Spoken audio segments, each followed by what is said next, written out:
ಮತ್ತೊಮ್ಮೆ ಹಾರ್ದಿಕ ಸ್ವಾಗತ ಸುಸ್ವಾಗತ. ಧಾರವಾಡ ಕಟ್ಟೆ ಧಾರವಾಡ ಆನ್ಲೈನ್ ಹಾಗೂ ಆಫ್ಲೈನ್ ವೇದಿಕೆ ನಮ್ಮ ನಾಡಿನ ಸಾಹಿತ್ಯಾಸಕ್ತರ ಮೆಚ್ಚುಗೆಗೆ ಪಾತ್ರವಾದ ಅಪೂರ್ವವಾದ ವೇದಿಕೆಯಾಗಿದೆ. ಜಾಗತಿಕ ರಂಗಭೂಮಿ ಮತ್ತು ಸಾಹಿತ್ಯ ಕುರಿತ ಉಪನ್ಯಾಸ ಮಾಲಿಕೆಗಳು, ರಾಷ್ಟ್ರೀಯ ಶಿಕ್ಷಣ ನೀತಿ ಕುರಿತು ವಿಶೇಷ ಉಪನ್ಯಾಸ ಮತ್ತು ಸಂವಾದ ಕಾರ್ಯಕ್ರಮಗಳು, ಪುಸ್ತಕ ಬಿಡುಗಡೆ ಮತ್ತು ಸಂವಾದ ಕಾರ್ಯಕ್ರಮಗಳು, ಅನುಭವ ಕಥನಗಳು, ಕಾರ್ಯಾಗಾರಗಳು ಹೀಗೆ ಅನೇಕ ಬಗೆಯ ನಿತ್ಯ ನೂತನ ಕಾರ್ಯಕ್ರಮಗಳನ್ನು ಸಂಘಟಿಸುತ್ತಾ ಕನ್ನಡ ನಾಡು ನುಡಿ ಹಾಗೂ ಸಾಹಿತ್ಯ ಸಂಸ್ಕೃತಿಯ ಸೇವೆಗೆ ಕಂಕಣಬದ್ಧವಾದ ಅಪೂರ್ವವಾದ ವೇದಿಕೆಯಾಗಿದೆ. ಅದರ ಮುಂದುವರಿದ ಭಾಗವಾಗಿ ಇವತ್ತು 252ನೆಯ ಒಂದು ವಿಶೇಷ ಸಂವಾದ ಕಾರ್ಯಕ್ರಮದಲ್ಲಿ ಸೃಜನಶೀಲ ಲೇಖಕರು, ವಿದ್ವಾಂಸರು, ಸಾಹಿತಿಗಳಾದ ಮಹಾಂತಪ್ಪ ನಂದೂರ್ ಅವರ ಅರಿವೇ ಪ್ರಮಾಣು ಕೃತಿಯ ಕುರಿತು ಸಂವಾದ ಕಾರ್ಯಕ್ರಮ ಹಮ್ಮಿಕೊಳ್ಳಲಾಗಿದೆ. ನಮ್ಮ ಕರೆಯನ್ನು ಮನ್ನಿಸಿ ಈ ಕಾರ್ಯಕ್ರಮದಲ್ಲಿ ಉಪನ್ಯಾಸಕರಾಗಿ ನಮ್ಮೊಟ್ಟಿಗೆ ಇರುವ ಡಾಕ್ಟರ್ ಕಲ್ಯಾಣರಾವ್ ಜಿ ಪಾಟೀಲ್, ವಿಶ್ರಾಂತ ಪ್ರಾಧ್ಯಾಪಕರು, ಕಲಬುರಗಿ, ಇವರಿಗೆ ಸಮಸ್ತ ಧಾರವಾಡ ಕಟ್ಟೆ ಬಳಗದ ಪರವಾಗಿ ತುಂಬು ಹೃದಯದ ಸ್ವಾಗತವನ್ನ ಕೋರುತ್ತೇನೆ. ಸ್ವಾಗತ ಸರ್. ಅದೇ ರೀತಿ ಈ ಕಾರ್ಯಕ್ರಮದಲ್ಲಿ ಉಪಸ್ಥಿತರಿರುವ ಅರಿವೇ ಪ್ರಮಾಣು ಕೃತಿಯ ಕರ್ತೃ ಮಹಾಂತಪ್ಪ ನಂದೂರ್ ಸರ್ ಅವರಿಗಾದರೂ ಕೂಡ ತುಂಬು ಹೃದಯದ ಸ್ವಾಗತ ಸುಸ್ವಾಗತವನ್ನ ಕೋರುತ್ತೇನೆ. ಸ್ವಾಗತ ಸರ್. ಅದೇ ರೀತಿ ಒಂದು ಧಾರವಾಡ ಕಟ್ಟೆ ಧಾರವಾಡದ ಎಲ್ಲ ವಿನೂತನ ಕಾರ್ಯಕ್ರಮಗಳನ್ನು ಸಂಘಟಿಸುವಲ್ಲಿ ನಮ್ಮ ಹಿಂದಿನ ಸ್ಫೂರ್ತಿಯ ಚಿಲುಮೆಯಾಗಿರುವ ಈ ಕಾರ್ಯಕ್ರಮದ ಅಧ್ಯಕ್ಷತೆಯನ್ನು ವಹಿಸಿರುವ ಪ್ರೊಫೆಸರ್ ಬಸವರಾಜ್ ಡೋಣೂರ್, ಮಾನ್ಯ ನಿರ್ದೇಶಕ ಅಧ್ಯಯನಾಂಗ, ಕರ್ನಾಟಕ ಕೇಂದ್ರೀಯ ವಿಶ್ವವಿದ್ಯಾಲಯ ಕಲಬುರಗಿ, ಇವರಿಗಾದರೂ ಕೂಡ ತುಂಬು ಹೃದಯದ ಸ್ವಾಗತ ಸುಸ್ವಾಗತವನ್ನ ಕೋರುತ್ತೇನೆ. ಸ್ವಾಗತ ಸರ್. ಅದೇ ರೀತಿ ಈ ಒಂದು ಸುಮಧುರ ಸಾಹಿತ್ಯ ಸಂಜೆಗೆ ಸಾಕ್ಷಿಯಾಗಿರುವ ಎಲ್ಲ ಹಿರಿಯರಿಗೂ ಮತ್ತು ಎಲ್ಲ ಸಾಹಿತ್ಯಾಸಕ್ತರಿಗೂ ಹಾಗೂ ನಮ್ಮ ಮಾಧ್ಯಮ ಸ್ನೇಹಿತರಿಗೂ ಮತ್ತು ನಮ್ಮ ಧಾರವಾಡ ಕಟ್ಟೆ ಧಾರವಾಡದ ಎಲ್ಲ ಪದಾಧಿಕಾರಿಗಳಿಗೂ ಕೂಡ ತುಂಬು ಹೃದಯದ ಸ್ವಾಗತ ಸುಸ್ವಾಗತವನ್ನ ಕೋರುತ್ತೇನೆ. ಸಾಹಿತ್ಯಾಸಕ್ತರೇ, ಮೊದಲಿಗೆ ಉಪನ್ಯಾಸಕರ ನುಡಿಗಳು, ಅದಾದ ನಂತರ ಕೃತಿಕಾರರ ಕೆಲವು ಅನಿಸಿಕೆ ಮಾತುಗಳು, ಅದಾದ ನಂತರ ಅಧ್ಯಕ್ಷ ನುಡಿಗಳು, ಕೊನೆಯಲ್ಲಿ ಸಂವಾದ ಅಥವಾ ಚರ್ಚೆಗೆ ಅವಕಾಶ ಇರಲಿದೆ. ಇದಿಷ್ಟು ಈ ಕಾರ್ಯಕ್ರಮದ ರೂಪುರೇಷೆ. ಮೊದಲಿಗೆ ಉಪನ್ಯಾಸಕರು 40 ನಿಮಿಷಗಳ ಕಾಲ ಉಪನ್ಯಾಸವನ್ನ ಮಂಡಿಸಲಿದ್ದಾರೆ. ಸಾಹಿತ್ಯಾಸಕ್ತರು ತಮ್ಮ ಆಡಿಯೋ ಮ್ಯೂಟ್ ಮಾಡಿ ಸಾಹಿತ್ಯವನ್ನು ಆನಂದಿಸಲು ವಿನಂತಿ. ಈಗ ಧ್ವನಿ ಕಲ್ಯಾಣರಾವ್ ಜಿ ಪಾಟೀಲ್ ಅವರದ್ದು. ಸರ್, ಆಡಿಯೋ ಅನ್ಮ್ಯೂಟ್ ಮಾಡಿದ್ವಿ ಸರ್. ಹಾ, ಸರಿ ಸರ್. ಸರ್, ಎಲ್ಲರಿಗೂ ನಮಸ್ಕಾರ. ಧ್ವನಿ ಕೇಳ್ತಾ ಇದೆ ಸರ್? ಹಾ ಸರ್.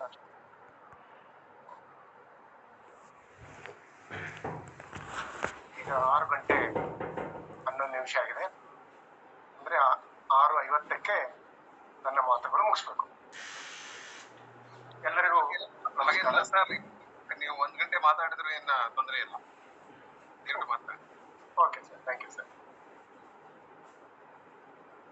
ಇವತ್ತು ನಮ್ಮ ಧಾರವಾಡ ಕಟ್ಟೆಯಲ್ಲಿ ಅವಕಾಶ ಕೊಟ್ಟಿರುವಂತಹ ಹಿರಿಯರಾದಂತಹ ವಿದ್ವಾಂಸರು, ಸ್ನೇಹಿತರು, ಪ್ರಾಧ್ಯಾಪಕರಾದಂತಹ ಬಸವರಾಜ್ ಡೋಣೂರ್ ಸರ್ ಅವರೇ, ಸಂಯೋಜಕಿ ಸಹೋದರಿಯವರೇ, ಕವಿ ಮಿತ್ರ ನಂದೂರ್ ಅವರೇ, ಕಾರ್ಯಕ್ರಮ ನಿರ್ವಹಣೆ ಮಾಡ್ತಿರ್ತಕ್ಕಂಥ ಸ್ನೇಹಿತರೆ, ಇವತ್ತು ನಮ್ಮ ಎಲೆಮರೆಯ ಕಾಯಿ ಹಾಗೆ ಇರುವಂತಹ ಮತ್ತು ನಮ್ಮ ಶೈಕ್ಷಣಿಕ ಕ್ಷೇತ್ರದಲ್ಲಿ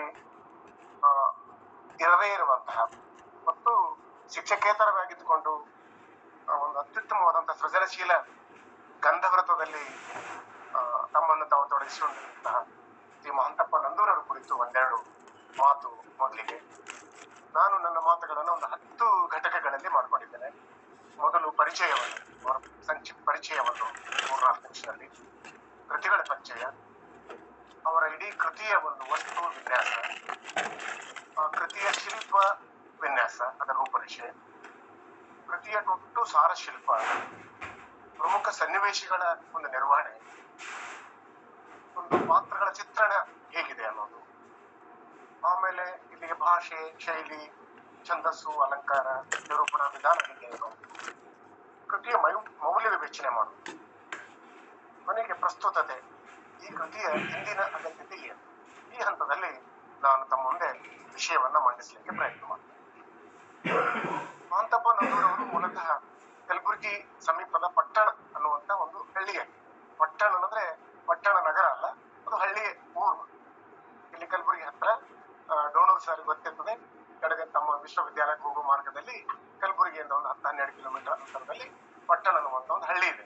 ಆ ಹಳ್ಳಿಯಲ್ಲಿ ಒಕ್ಕಲ್ತನ ಮನೆತನ ನಂದೂರ್ ಅನ್ನುವಂತ ಮನೆತನದಲ್ಲಿ ಬಸವಣ್ಣಪ್ಪ ಶಿವಲಿಂಗಮ್ಮ ಅನ್ನುವಂಥವರ ಒಬ್ಬ ಒಕ್ಕಲಿಗರು, ರೈತರ ಮನೆಯಲ್ಲಿ ಅವರು 1965ರಲ್ಲಿ ಜನಿಸ್ತಾರೆ. ಮುಂದಿನ ತಿಂಗಳಿಗೆ ಅವರ 60 ವರ್ಷ ಆಗ್ತದೆ. ಪ್ರಾಥಮಿಕ ಶಿಕ್ಷಣವನ್ನ ಅವರು ತಮ್ಮ ಊರಿನಲ್ಲೇ ಮುಗಿಸ್ತಾರೆ. ಪ್ರೌಢ ಶಿಕ್ಷಣವನ್ನ ಪಕ್ಕದ ಊರಾದಂತಹ ಕಡಗಂಚಿಯಲ್ಲಿ ಅವರು ಅಭ್ಯಾಸ ಮಾಡ್ತಾರೆ. BA ಪದವಿಯನ್ನ ಕಲಬುರಗಿಯ ಶರಣಬಸವೇಶ್ವರ ಕಲಾ ಮಹಾವಿದ್ಯಾಲಯದಲ್ಲಿ ಮುಗಿಸ್ತಾರೆ.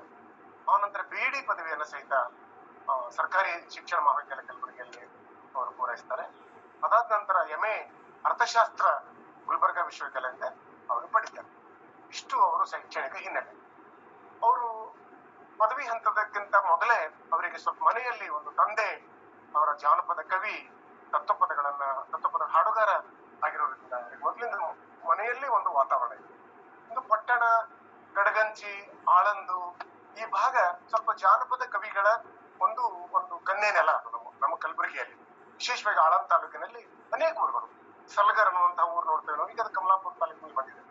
ಅಲ್ಲಿ ಮನೆಗೊಬ್ಬರು ಕವಿಗಳು, ತತ್ವಪದ ಗಾಯಕರು ಸಿಗ್ತಾರೆ. ಆತರ ಪಟ್ಟಣನ ಮೊದಲಿಂದ ನೋಡ್ತೇವೆ. ನನ್ನ ಸ್ನೇಹಿತರಲ್ಲಿ 2-3 ಇದ್ದಾರೆ ನನ್ನ ಪಟ್ಟಣದಲ್ಲಿ.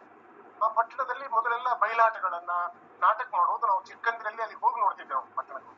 ಅಂತ ಮನೆತನದ ಹಿನ್ನೆಲೆ ಇರೋದ್ರಿಂದ ಇಲ್ಲಿ ಸಹಜವಾಗಿ ಒಂದು ಸೃಜನಶೀಲತೆಯ ಹಿನ್ನೆಲೆ ಇವರಿಗಿದೆ. ತಾಯಿ ಅತ್ಯಂತ ಸಾತ್ವಿಕ ತಾಯಿ. ಆ ತಾಯಿಯ ಒಂದು ಪ್ರೀತಿಯ ಒಂದು ಅಪ್ಪುಗೆಯಲ್ಲಿ ಬೆಳೀತಾರೆ ಇವರು. ಬಾಲ್ಯದಲ್ಲಿಯೇ ಒಂದು ಪೋಲಿಯೋಕ್ಕೆ ಆಘಾತಕ್ಕೊಳಗಾದರೂ ಒಂದು ತಾಯಿಯ ಒಂದು ಪ್ರೋತ್ಸಾಹ, ಗುರುಗಳ ಒಂದು ಪ್ರೇರಣೆ ಮತ್ತು ಒಂದು ಛಲ, ಒಂದು ಮನೋಸ್ಥೈರ್ಯದಿಂದ ವಿದ್ಯಾಭ್ಯಾಸ ಮಾಡಿ ಒಂದು ಉನ್ನತ ಹಂತಕ್ಕೆ ಬರ್ತಾರೆ. ಪಾರ್ಟ್ ಟೈಮ್ ಲೆಕ್ಚರ್ ಆಗಿದ್ರು 1 ವರ್ಷ, ಶಿಕ್ಷಕರು ಆಗ್ತಾರೆ. ಶಿಕ್ಷಕರಾಗಿದ್ರು ಅದನ್ನು ಬಿಟ್ಟು ಕಾಂಪಿಟೇಟಿವ್ ಎಕ್ಸಾಮ್ ನಲ್ಲಿ ಪಾಸ್ ಆಗಿ ರೈಲ್ವೆ ಇಲಾಖೆಯಲ್ಲಿ ಇವರು ಅಪಾಯಿಂಟ್ಮೆಂಟ್ ಆಗಿ 92ರಿಂದ ಇಲ್ಲಿವರೆಗೆ ಹುಬ್ಬಳ್ಳಿಯಲ್ಲೇ ಇವರು ತಮ್ಮ ಪೂರ್ಣ ಪ್ರಮಾಣದಲ್ಲಿ ಸೇವೆಯಲ್ಲಿ ತೊಡಗಿಸಿಕೊಂಡಿದ್ದಾರೆ. ಅದ್ರ ಜೊತೆಗೆ ಹುಬ್ಬಳ್ಳಿ ವಾತಾವರಣ ಅವರಿಗೆ ಒಂದು ಅಪರೂಪದವಾದಂತ, ನಮ್ಮ ಭಾಗ ಬರಡು ಪ್ರದೇಶ ಆಗಿ ನೋಡುತ್ತೆ. ಕಾರಣ ಅಂದ್ರೆ ನಮ್ಮಲ್ಲಿ ಸುಮಾರು 800 ವರ್ಷ ಈ ಭಾಗ ನಮ್ಮವರ ಒಂದು ಆಡಳಿತ, ಶಿಕ್ಷಣ, ಧರ್ಮ, ಪ್ರಾದೇಶಿಕವಾದಂತಹ ಸಾಂಸ್ಕೃತಿಕ ವಾತಾವರಣ ಇರದೇ ಇರುವಂತಹ ಒಂದು ವಾತಾವರಣ ನಮ್ಮ ಹೈದರಾಬಾದ್. ಹೀಗಾಗಿ ಉಕ್ರೇನು, ಗಾಜಿಯಾಪಟ್ಟಿ, ಅಫ್ಘಾನಿಸ್ತಾನ ಇದೆಲ್ಲ ಆ ತರ 7-8 ಶತಮಾನದವರೆಗೆ ಇಲ್ಲಿ ಬರೀ ಪರರ ಆಡಳಿತ, ಪರರ ಧರ್ಮ, ಪರರ ಶಿಕ್ಷಣ, ಪರರ ಭಾಷೆ, ಈ ಒಂಥರ ವಿಚಿತ್ರ ಸಂಕೀರ್ಣ ಯುದ್ಧ ಕವಿದ ವಾತಾವರಣ ಈ ಭಾಗದಲ್ಲಿತ್ತು. ಹೀಗಾಗಿ 1952 ಮುಂಚೆ ಇಡೀ ಕಲಬುರಗಿ, ಬೀದರ್, ರಾಯಚೂರು, ಯಾದಗಿರಿ, ಕೊಪ್ಪಳ ಈ 5 ಜಿಲ್ಲೆಗಳಲ್ಲಿ ಒಂದೇ ಒಂದು ಡಿಗ್ರಿ ಕಾಲೇಜ್ ಇತ್ತು ಅನ್ನೋದು ನಮ್ಗೆ ಗೊತ್ತಿರಬೇಕು. ಯಾಕಂದ್ರೆ ನಾವು ಉಳಿದವರು ಭಾಗಕ್ಕಿಂತ ಈ ಭಾಗ ಶೈಕ್ಷಣಿಕವಾಗಿ ಬಹಳ ನಲಿಗೆ ಹೋಗಿದೆ. ಹಾಗೆ ನೋಡಿದ್ರೆ ಮಹಾಂತಪ್ಪನವರಾಗ್ಲಿ ನಾವಾಗ್ಲಿ ಈ ಭಾಗದ ಮೊದಲನೇ ಜನರೇಷನ್ ಶಿಕ್ಷಣ ಪಡೆದವರಲ್ಲಿ. ಹೀಗಾಗಿ ಅವರ ಒಂದು ಸಾಹಸ, ತಮ್ಮ ಅಂಗವೈಕಲ್ಯವನ್ನ ಮೀರಿ ಶಿಕ್ಷಣವನ್ನು ಪಡೆದು ಒಂದು ಉನ್ನತ ಸ್ಥಾನಕ್ಕೆ ಹೋಗಿ ಅಲ್ಲಿ ನೆಲೆ ಊರಿದ್ದು ಮತ್ತು ಹುಬ್ಬಳ್ಳಿಯ ಒಂದು ಅತ್ಯಂತ ಸಾಂಸ್ಕೃತಿಕ ಪರಿಸರ. ಇಡೀ ಕರ್ನಾಟಕದಲ್ಲಿ ಮೈಸೂರಿಗಿಂತ ನಮ್ಮ ಉತ್ತರ ಕರ್ನಾಟಕದ ಹುಬ್ಬಳ್ಳಿ ಅಂದ್ರೆ ಅದು ಬೇಂದ್ರೆ, ಕಣವಿ ಮತ್ತು ಇನ್ನಿತರ ಅನೇಕ ಒಂದು ಸಾಂಸ್ಕೃತಿಕ ನಗರಿ ಅದು. ಮತ್ತು ಕರ್ನಾಟಕ ವಿಶ್ವವಿದ್ಯಾಲಯ ಅಂತ ಅನ್ನುವಂತಹ ಕರ್ನಾಟಕ ಕಾಲೇಜ್ ಇರಬಹುದು, ಟೋಟಲಿ ಧಾರವಾಡ, ಹುಬ್ಬಳ್ಳಿ ಅನ್ನೋದು ಇಡೀ ನಾಡಿಗೆ ಒಂದು ಹೃದಯ ಕೇಂದ್ರ. ಅಲ್ಲಿ ಹೋಗಿದ್ದ ಪರಿಣಾಮದಿಂದ ಇವರು ಸಾಹಿತ್ಯದ ಕಡೆಗೆ ವಾಲ್ತಾರೆ ಮತ್ತು ಅತ್ಯುತ್ತಮ ಅಲ್ಲಿಯ ಒಂದು ಗೆಳೆಯರ ಬಳಗ, ಗುರುಗಳ ಬಳಗ, ಹಿರಿಯರ ಬಳಗದ ಒಂದು ಸಾಂಗತ್ಯದಿಂದ ಇವರು ಕಾವ್ಯ ರಚನೆಗೆ ತೊಡಗುತ್ತಾರೆ. ಮೂಲತಃ ವಿದ್ಯಾರ್ಥಿ ಇದ್ದಾಗಲೂ ಇವರು ಆಕಾಶವಾಣಿಯಲ್ಲಿ ಬರೆಯುವುದು, ಕವನ ವಾಚನ ಮಾಡೋದೆಲ್ಲ ಮಾಡಿರ್ತಾರೆ. ಅಲ್ಲಿಗೆ ಹೋದ ನಂತರ ಇವರು ಮೊಟ್ಟ ಮೊದಲು 2002ರಲ್ಲಿ ಉದಕದೊಳಗಣ ಬೆಂಕಿ ಅನ್ನುವಂತಹ ಒಂದು ಕವನ ಸಂಕಲನವನ್ನ ಪ್ರಕಟ ಮಾಡ್ತಾರೆ. ಮೊದಲಿಂದ ಮಹಾಂತಪ್ಪನವರಿಗೆ ಸಮಾಜದಲ್ಲಿಯ ಒಂದು ಅಸಮಾನತೆ, ಒಂದು ಅನ್ಯಾಯ, ಈ ಭ್ರಷ್ಟಾಚಾರ, ಒಂದು ಸಾಮಾಜಿಕ ಪ್ರಜ್ಞೆ ಇವರಿಗೆ ಮೊದಲಿಂದ ಕಾಡ್ತಾ ಇದೆ. ಒಂಥರ ಇವರು ಸಮಾಜದಲ್ಲಿ ನಡೀತಕ್ಕಂತ ಘಟನೆಗಳ ಬಗ್ಗೆ ಬಹಳ ಜಾಗರೂಕತೆಯಿಂದ ಪ್ರತಿಕ್ರಿಯೆ ಕೊಡುವಂತ ಮತ್ತು ಎಚ್ಚರಿಕೆಯಿಂದ ಹೆಜ್ಜೆ ಇಡತಕ್ಕಂತ ಒಂದು ಮನೋಧರಣೆಯ ವ್ಯಕ್ತಿಯಾಗಿದ್ರು. ಆ ದೃಷ್ಟಿಯಿಂದ ತಮ್ಮ ವ್ಯಕ್ತಿತ್ವದ ಆಲೋಚನೆಯೇ ತಮ್ಮ ಕಾವ್ಯಗಳಲ್ಲಿ ಅಭಿವ್ಯಕ್ತ ಮಾಡ್ಲಿಕ್ಕೆ ಅವರು ಪ್ರಾರಂಭ ಮಾಡ್ತಾರೆ. ಉದಕದೊಳಗಣ ಬೆಂಕಿ, ನೋಡಿ ಹೆಸರೇ ಉದಕದೊಳಗಣ ಬೆಂಕಿ. ಇದು ಒಂದು ವಚನದ ಹಿನ್ನೆಲೆ ಅದು ನೋಡಿದ್ರೆ ಜಡದಾಸಿ ವಚನದಲ್ಲಿ ಬರ್ತದೆ. ಆ ಒಂದು ಶೀರ್ಷಿಕೆಯಲ್ಲಿ ಜೊತೆಗೆ ಪ್ರೀತಿ, ಪ್ರೇಮ ಇವೆಲ್ಲವ ಕವಿತೆಗಳು ಅಲ್ಲಿವೆ. ಎರಡನೇದು ದೂರದ ಪದ ಅನ್ನುವಂಥ ಎರಡನೇ ಸಂಕಲನ ತಂತಾರೆ ಅವರು 2007ರಲ್ಲಿ. ಅಲ್ಲಿ ಸುಮಾರು 56 ಕವಿತೆಗಳಿವೆ.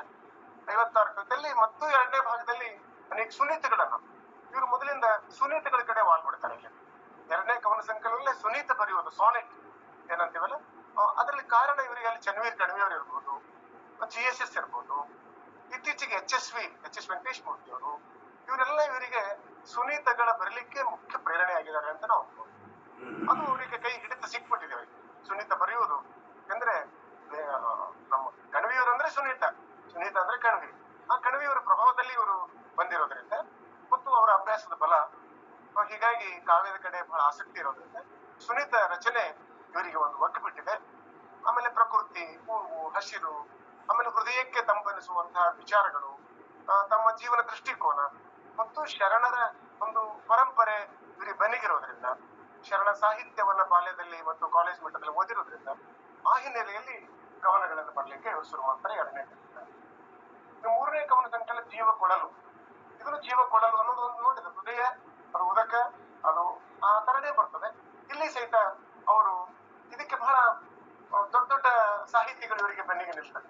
ಎಚ್ ವೆಂಕಟೇಶ್ ಮೂರ್ತಿ ಅವರ ಬೆನ್ನುಡಿ, ಶ್ಯಾಮ್ ಸುಂದರ್ ಬಿದರ್ಕೊಂದಿಯವರ ಒಂದು ಮುನ್ನುಡಿ ಮತ್ತು ಒಳಗಿರುವಂತ ವಿಷಯವೂ ಹಾಗೆ ಅನೇಕ ದೊಡ್ಡ ದೊಡ್ಡ ನಾಡಿನ ಸಾಂಸ್ಕೃತಿಕ ಸಾಧಕರ ಕುರಿತು ಇವರು ಅಲ್ಲಿ ಸುನೀತಿಗಳನ್ನ ಅಲ್ಲಿ ಬರೀತಾರೆ. ವೆಂಕಟೇಶ್ ಕುಮಾರ್ ಅವರು, ಗಂಗೂಬಾಯಿ ಹಾನ್ಗಲ್ ಅವ್ರ ಬಗ್ಗೆ, ಪಂಡಿತ್ ಪುಟ್ಟರಾಜ್ ಗವಾಯಿಗಳ ಬಗ್ಗೆ, ರವೀಂದ್ರನಾಥ್ ಟ್ಯಾಗೋರ್ ಬಗ್ಗೆ, ಪಾಟೀಲ್ ಪುಟ್ಟಪ್ಪನವ್ರ ಬಗ್ಗೆ, ಹೀಗೆ ನಮ್ಮ ಸ್ನೇಹಿತರ ಬಗ್ಗೆ, ಮಂಗಳೂರು ಮಠ, ಮುನೀಶ್ ವಾಗ್ದೇವ್, ಚನ್ನಬಸಪ್ಪ, ವಿಷ್ಣುರಾಯ, ಗುಲಿಂಗಪ್ಪ ಚಲವಾದಿ, ಈ ಮುಂತಾದ ತಮ್ಮ ಆಪ್ತ ವಲಯ ಮತ್ತು ತಮಗೆ ಪ್ರೇರಕ ಶಕ್ತಿಯಾಗಿರುವಂತಹ ಒಂದು ಮಾದರಿ ವ್ಯಕ್ತಿಗಳ ಕುರಿತು ಇವರು ವ್ಯಕ್ತಿ ಚಿತ್ರಗಳನ್ನ ಕವನಗಳ ಮೂಲಕ ಬರಲಿಕ್ಕೆ ಪ್ರಾರಂಭ ಮಾಡ್ತಾರೆ. ಇದು ಅವರ ಒಂದು ವಿಶೇಷವಾಗಿ 44 ಕವನಗಳಲ್ಲಿ ಅವರು ಯಾವುದೇ ಒಂದು ವ್ಯಕ್ತಿತ್ವ ನಿರಸನ ಅಂತ ಡಿಪರ್ಸನಲೈಸೇಷನ್ ಅಂತೀವಿ ನಾವು. ವ್ಯಕ್ತಿತ್ವದ ಪ್ರಶಂಸೆಯೂ ಇಲ್ಲ, ನಿರಾಶೆಯೂ ಇಲ್ಲ, ಕ್ಲೇಶೆಯೂ ಇಲ್ಲ ಮತ್ತು ನಕಾರಾತ್ಮಕವಿಲ್ಲದೆ ಒಂಥರ ಸೂಕ್ಷ್ಮ ಕುಸುರಿಗಾರಿಕೆಯಲ್ಲಿ ನವಿರಾಗಿ ಒಂದು ಲಾಲಿತ್ಯ ಪೂರ್ಣವಾಗಿ ಮೃದುವಾಗಿ ಮಧುರವಾಗಿ ಕವನ ಬರೆಯುವಂತಹ ಒಂದು ಸಾಧನೆ ಇವರು ಮೂರನೇ ಕವನ ಸಂಕಲನದಲ್ಲಿ ಇವರಿಗೆ ಹಿಡಿತ ಬಂದ್ಬಿಡ್ತಾರೆ. ಅಷ್ಟರಲ್ಲೇ ಇವರು ಕಥೆ ಬರ್ಲಿಕ್ಕೂ ಪ್ರಾರಂಭ ಮಾಡ್ತಾರೆ. ನಮ್ಮ ಭಾಗದಲ್ಲಿ ಕತೆ ಬರೆಯುವುದು ಅಂದ್ರೆ ಒಂದು ಬಹಳ ಜನಪ್ರಿಯ ಹವ್ಯಾಸ. ನಮ್ಮ ಭಾಗದಲ್ಲಿ ಕತೆ ಬರೆಯುವುದು ವಿಶೇಷವಾಗಿ ನಮ್ಮ ಊರುಗಳೇ ನಮ್ಮ ಹಳ್ಳಿಗಳಲ್ಲಿ, ಕಲಬುರಗಿ ಭಾಗದಲ್ಲಿ ಹಳ್ಳಿಗಳಲ್ಲಿ ನಮ್ಮ ಸಣ್ಣ ಕೂಸುಗಳಿಗೆ ಒಂದು ಕಪಾಳದಾಗ ಕೊಟ್ಟರು ಒಂದು ಕತೆ ಹೇಳ್ತಂದ್ರೆ ಹೇಳ್ತಾರ. ಆ ತರ ಒಂದು ಕತೆ ಹಿನ್ನೆಲೆ ನಮ್ಮ ಕಡೆ ಇದ್ದಾಗಿರ್ತದೆ. ಅಜ್ಜಿಯರ ಕಥೆಗಳಿರ್ಬೋದು, ಅಣ್ಣಂದ್ರ ಕಥೆಗಳಿರ್ಬೋದು, ಊರಿನ ಜಾನಪದ ಕಥೆ ಇರ್ಬೋದು. ಈಗ ಇವರು ಕತೆ ಕಡೆ ಮಾಡ್ತಾರೆ. ಕತೆ ಒಳದ್ರು ಇವರು ನಮ್ಮ ಅಚ್ಚ ಕಲಬುರಗಿಯ ಕನ್ನಡದ ಭಾಷೆಯಲ್ಲಿ, ಆ ಭಾಷೆಯ ಸೊಗಡಿನಲ್ಲಿ ಈ ಪರಿಸರದ ಒಂದು ವಸ್ತುವನ್ನು ಇಟ್ಕೊಂಡು ಇಲ್ಲಿಯ ಕಂದಾಚಾರ, ಇಲ್ಲಿಯ ನಂಬಿಕೆ, ಕಲಬುರಗಿ ಅಂದ್ರೆ ಅತ್ಯಂತ ಕಂದಾಚಾರಕ್ಕೆ ಹೆಸರಾದಂತಹ ಪ್ರದೇಶ ಈ ಭಾಗ. ಒಂದು ಕಾಲಕ್ಕೆ ಅನೇಕ ಮೌಢ್ಯಗಳಿಗೆ ಈಡಾದಂತಹ ಪ್ರದೇಶ ಇದು. ಅವು ಐತಾರ ಅನ್ನೋದು, ಐತಾರ ಅಂದ್ರೆ ಆದಿತ್ಯವಾರಗೆ ಐತಾರ ಅಂತ ನಮ್ಮ ಗುರುವಾರಕ್ಕೆ ಬೇಯಿಸ್ತಾರ ಅಂತ ಈ ಪ್ರದೇಶದಲ್ಲಿ. ಅಲ್ಲಿ ವಿಶೇಷವಾಗಿ ನಮ್ಮಲ್ಲಿ ಯಾವುದೇ ಒಂದು ಸಮುದಾಯ ಇರಬಹುದು, ಈ ಜಾತಿ ಬೇರೆ ಇರ್ಬೋದು, ಆದ್ರೆ ಎಲ್ಲ ಸಮುದಾಯಗಳಲ್ಲಿ ಒಂದು ಮೌಢ್ಯತೆ ಸಾಮಾನ್ಯವಾಗಿ ಎಲ್ಲ ಊರುಗಳಲ್ಲಿ ಸಿಗ್ತದೆ ನಮ್ಮಲ್ಲಿ. ಹೀಗೆ ಐತಾರ ಅಮಾವಾಸ್ಯೆ ಅನ್ನೋದು ಒಂದು ನಮ್ಮಲ್ಲಿ ಅದೊಂದು ಬಹಳ ವರ್ಷನಲ್ಲಿ 3-4 ಸಲ ಬರುವಂತ ಅಮಾವಾಸ್ಯೆಯಲ್ಲಿ ದೇವರ ಗುಡಿಗಳಿಗೆ ಹೋಗೋದು, ಗುಂಡ ಮಾಡ್ಬೋದು, ಅಲ್ಲೆಲ್ಲಿ ಹೋಗಿ ಮೌಢ್ಯಾಚರಣೆ ಮಾಡ್ಕೊಂಡು ಬರೋದು ಒಂದು ರೂಢಿ. ಆ ಹಿನ್ನೆಲೆಯಲ್ಲಿ ಅವರು ಕಥೆಗಳನ್ನು ಬರೋದ್ ಮೂಲಕ ಒಂದು ಪ್ರಜ್ಞೆಯನ್ನ, ವಿದ್ಯಾವಂತರಲ್ಲಿ ಪ್ರಜ್ಞೆ ಮೂಡಿಸುವಂತ, ಈ ಮೌಢ್ಯಗಳಿಗೆ ಅರ್ಥ ಇಲ್ಲ, ಅರ್ಥರಹಿತ ಆಚರಣೆಯನ್ನು ಬಿಟ್ಟು ಅರ್ಥ ಸಹಿತವಾಗಿ ನಾವು ಬದುಕೋದ ಕಡೆಗೆ ಹೋಗ್ಬೇಕು ಅನ್ನುವಂತ ಆಲೋಚನೆಯಿಂದ ಈ ಕಥೆಗಳನ್ನ ಕಟ್ತಾರೆ. ಸುಮಾರು 12 ಕಥೆಗಳಿವೆ. ಜೊತೆಗೆ ಇವರು ಅಲ್ಲಲ್ಲಿ ಬರೆದಂತಹ ವಿಮರ್ಶೆ ಲೇಖನಗಳ ಸಂಗ್ರಹ ಆನಂದ ನಿನಾದ ಅನ್ನುವಂತ ಒಂದು ಕೃತಿಯನ್ನು ಇವರು ತರ್ತಾರೆ. ಮುಂದೆ ನಾದಲೋಕದ ಪುಟ್ಟರಾಜ ಅನ್ನುವಂತಹ ಪಂಡಿತ್ ಪುಟ್ಟರಾಜ ಗವಾಯಿಗಳ ಬಗ್ಗೆ ಒಂದು ಮಕ್ಕಳಿಗಾಗಿ ಗದ್ಯ ಕೃತಿಯನ್ನು ಬರ್ತಾರೆ. ಇವು ಇಷ್ಟು ಇವರ ಹಿನ್ನೆಲೆ ಇರುವಂತಹ ಇವರು ಬಹಳ ರಾಜ್ಯಾದ್ಯಂತ ಹೆಸರಾಗಿರುವಂತಹ ಇವರ ಕೃತಿ ಅಂದ್ರೆ ಕಲ್ಯಾಣ ಪ್ರಣತಿ. 63 ವಚನಕಾರರ ಶರಣರ ಒಂದು ವ್ಯಕ್ತಿತ್ವ ವಿಕಸನವನ್ನ, ವ್ಯಕ್ತಿತ್ವವನ್ನ, ಅವರ ಜೀವನ ಮೌಲ್ಯಗಳನ್ನ 75 ಸುನೀತಿಗಳಲ್ಲಿ ಕಟ್ಟಿಕೊಡುವಂತಹ ಒಂದು ಪ್ರಯತ್ನವನ್ನ ಕಲ್ಯಾಣ ಪ್ರಣತಿ ಈ ಕೃತಿ ಮಾಡ್ತಾರೆ. ಇವರ ಕಾವ್ಯ ಜೀವನಕ್ಕೆ, ಇವರ ಒಂದು ಸೃಜನಶೀಲ ಒಂದು ಹಂತಕ್ಕೆ ಒಂದು ಒಳ್ಳೆಯ ಒಂದು ಚೌಕಟ್ಟನ್ನ, ಒಳ್ಳೆಯ ಹೆಸರನ್ನ, ಒಂದು ಕೊಟ್ಟಂತ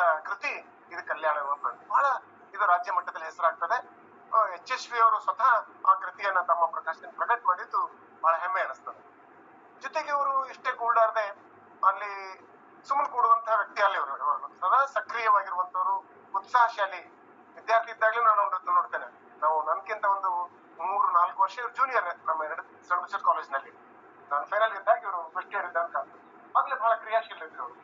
ಹಾಗೆ ಅಲ್ಲಿ ಹುಬ್ಬಳ್ಳಿಯಲ್ಲಿ ಹೋದ್ರು, ಅಲ್ಲಿ ಒಂಥರ ಬೇರೆ ಭಾಷೆಯ ವಾತಾವರಣದಲ್ಲಿ ರೈಲ್ವೆ ಇಲಾಖೆಯಲ್ಲಿ ಇದ್ರು ಅಲ್ಲಿ ಒಂದು ಅಕ್ಷರ ಸಾಹಿತ್ಯ ವೇದಿಕೆ ಅನ್ನುವಂತ ಒಂದು ವೇದಿಕೆ ಕಟ್ಕೊಂಡು ಅಲ್ಲಿ ಎಲ್ಲ ಗೆಳೆಯರ ಬಳಗ ಕಟ್ಕೊಂಡು ಆ ರೈಲ್ವೆ ಕನ್ನಡ ಸಂಘದಲ್ಲಿ ಸ್ಥಾಪಿಸುವ ಮೂಲಕ ಅಲ್ಲಿ ಬಹುಭಾಷಿಕ ನೆಲೆಯ ಸಹೋದ್ಯೋಗಿಗಳೊಂದಿಗೆ ಕನ್ನಡದ ಒಂದು ಸಾಹಿತ್ಯ ಸಂಸ್ಕೃತಿ ಸಮ್ಮಿಲನವನ್ನು ಮಾಡುವಂತಹ ಕನ್ನಡ ಪರ ಒಂದು ಜಾಗೃತಿಯನ್ನ ಆ ವಾತಾವರಣ ನಿರ್ಮಿಸುವ ಕೆಲಸವನ್ನು ಮಾಡಿದ್ದಾರೆ ಅನ್ನೋದನ್ನ ನಾವೆಲ್ಲ ಇಷ್ಟು ಇವರ ಸಾಹಿತ್ಯ ಹಿನ್ನೆಲೆ. ಇನ್ನು ನೇರವಾಗಿ ಕೃತಿ ಕಡೆ ಪ್ರವೇಶ ಮಾಡುದು. ಅರಿವೇ ಪ್ರಮಾಣ ಅನ್ನೋದು ಇವರ 8ನೆಯ ಕೃತಿ, 5ನೆಯ ಕಾವ್ಯ ಕೃತಿ. ಇದರ ವಸ್ತು ಹೆಸರೇ ಹೇಳ್ತದೆ. ಅರಿವೇ ಪ್ರಮಾಣ ಅನ್ನೋದು ಒಂದು ವಚನಗಳ ಹಿನ್ನೆಲೆ ಅಂತ ಮೇಲ್ನೋಟಕ್ಕೆ ಅನಿಸ್ತದೆ. ವಚನಕ್ಕೆ ಸಂಬಂಧಪಟ್ಟಂತಹ ಕೃತಿ ಇದು. ವಚನಗಳಲ್ಲಿ ವಿಶೇಷವಾಗಿ ಶರಣರ ಒಟ್ಟು ಒಂದು ಸಮಗ್ರ ಒಂದು ಚಳುವಳಿ ಅನ್ಬಹುದು, ಸಮಗ್ರ ಅವರ ಒಂದು ಆಗಿನ ಕಾಲದ ಬದಲಾವಣೆಯ ಪರ್ವ ಅನ್ಬಹುದು, ಸಂಕ್ರಮಣದ ಸಾಧನೆ ಅನ್ಬಹುದು, ಅದನ್ನ ಸ್ಫೂರ್ತಿಯಾಗಿಟ್ಟುಕೊಂಡು ಇವರು ಸುನೀತೆಗಳಲ್ಲಿ, ಇಡೀ ಸುನೀತೆಗಳಲ್ಲಿ 375 ಸುನೀತೆಗಳಲ್ಲೇ ಬರೆದಂತ ಕಾವ್ಯ ಇದು. ಸುನೀತ ಮಹಾಕಾವ್ಯ ಅಂತಂದ್ರೆ ತಪ್ಪಿಲ್ಲ.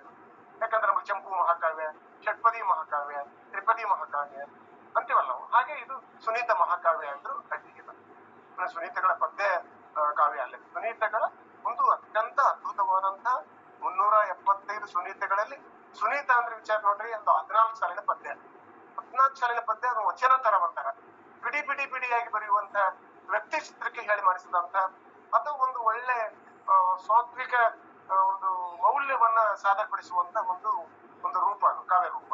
ಅದನ್ನು ಕಥನ ಮಾದರಿಯಲ್ಲಿ ಒಂದಕ್ಕೊಂದು ಹೊಂದಿಕೆ ಮಾಡಿಕೊಂಡು ವಿಷಯವನ್ನ, ಕಥನವನ್ನ, ಸನ್ನಿವೇಶಗಳನ್ನ, ಪಾತ್ರ ಸಂಯೋಜನೆಯನ್ನ, ಒಂದು ಇಡೀ ಸಂದೇಶವನ್ನ, ಶರಣ ಚಳವಳಿಯನ್ನ ಸಂಯೋಜನೆ ಮಾಡ್ತಾರೆ. ಅಂದ್ರೆ ಬಹಳ ದೊಡ್ಡ ಧೈರ್ಯ ಮತ್ತು ಶಕ್ತಿ ಮತ್ತು ಸಾಮರ್ಥ್ಯ, ಅವರ ಒಂದು ಪದಗಾರಿ ಶಬ್ದಗಾರಿಕೆ, ಒಂದು ಅಂತೇವಲ್ಲ ಶಬ್ದಗಳ ಒಂದು ಸಂಭ್ರಮ ಬೇಕಾಗ್ತದೆ.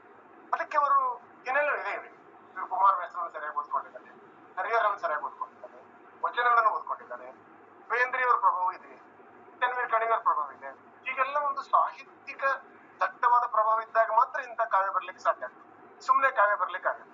ಬರೀತಾರೆ ಸುಮ್ಮನೆ ಕಾವ್ಯ ಬರೆದ್ರು ಅದು ಅಷ್ಟು ಸಮರ್ಥವಾಗಿ ಬರಲಿಕ್ಕೆ ಸಾಧ್ಯ ಇಲ್ಲ. ಅದಕ್ಕೆ ಇಂತಹ ಸುನೀತೆಗಳಲ್ಲಿ ಸಂಯೋಜನೆ ಮಾಡಿದಂತ ಇಡೀ ಕನ್ನಡ ಸಾಹಿತ್ಯದ ಇತಿಹಾಸದಲ್ಲಿಯೇ ಬಿಡಿ ಬಿಡಿ ಸುನೀತೆಗಳು ಬರೆದವರು ಸಾಕಷ್ಟು ಜನ ಇದ್ದಾರೆ. ಆದ್ರೆ ಇವರು ಇಂಥ ಒಂದು ಕಥೆಗೆ ಸಂಯೋಜನೆ ಮಾಡಿದ್ದಂತ ಬಹಳ ಅದ್ಭುತ, ಬಹಳ ವಿಸ್ಮಯ ಅನಿಸ್ತದೆ. ನಾನಿಲ್ಲಿ ಯಾವುದು ಹೊಗಳುವುದಾಗ್ಲಿ ಅಥವಾ ಉತ್ಪ್ರೇಕ್ಷೆ ಮಾಡೋದಾಗ್ಲಿ ಏನು ಮಾಡೋದಿಲ್ಲ. ಸಹಜವಾಗಿ ನಾನು ಯಾರ ಕುರಿತು ನಾನು ವಸ್ತುನಿಷ್ಠವಾಗಿ ಮಾತಾಡ್ತಾ ಇದ್ದೇನೆ. ಮಾತಿನಲ್ಲಿ ಸ್ವಲ್ಪ ಹಾಗೆ ನಿಮಗೆ ಅನಿಸಿದ್ರು ಅದಕ್ಕೆ ನಾನೇನು ಮಾಡ್ಲಿಕ್ಕಾಗಿದ್ದೀನಿ, ಅದು ವಾಸ್ತವ ಆಗಿದೆ. ಮತ್ತು ಮುಖಪುಟದಲ್ಲೇ ಅವರು ಹೇಳಿರುವ ಹಾಗೆ ಮಹಾತ್ಮ ಬಸವಣ್ಣನವರ ಅಕ್ಕ ಶಿವಶರಣೆ ನಾಗಮ್ಮನವರ ಜೀವನ ಕಾವ್ಯ ಇದು. ಅವ್ರ ಮುಖಪುಟದಲ್ಲಿ ಹೇಳಿರ್ತಾರೆ ಹೊರಗಡೆ. ಮತ್ತ ಜೊತೆಗೆ ಬರೀ ಅಷ್ಟೇ ಜೀವನ ಕಾವ್ಯ ಅಲ್ಲ, ಅಂದಿನ ಶರಣ ಚಳವಳಿಯನ್ನ ವಸ್ತುವಾಗಿರಿಸಿಕೊಂಡಂತ ಕೃತಿ ಇದೆ. ಇಡೀ ಶರಣ ಚಳವಳಿಯೇ ಇಡೀ ಈ ಕಥೆಯ ಈ ಕಾವ್ಯ ಕೃತಿಗೆ ಭಿತ್ತಿಯಾಗಿರ್ತದೆ ಅನ್ನೋದು ನಾವು. ಮತ್ತು ಒಟ್ಟು 375 ಪದ್ಯ.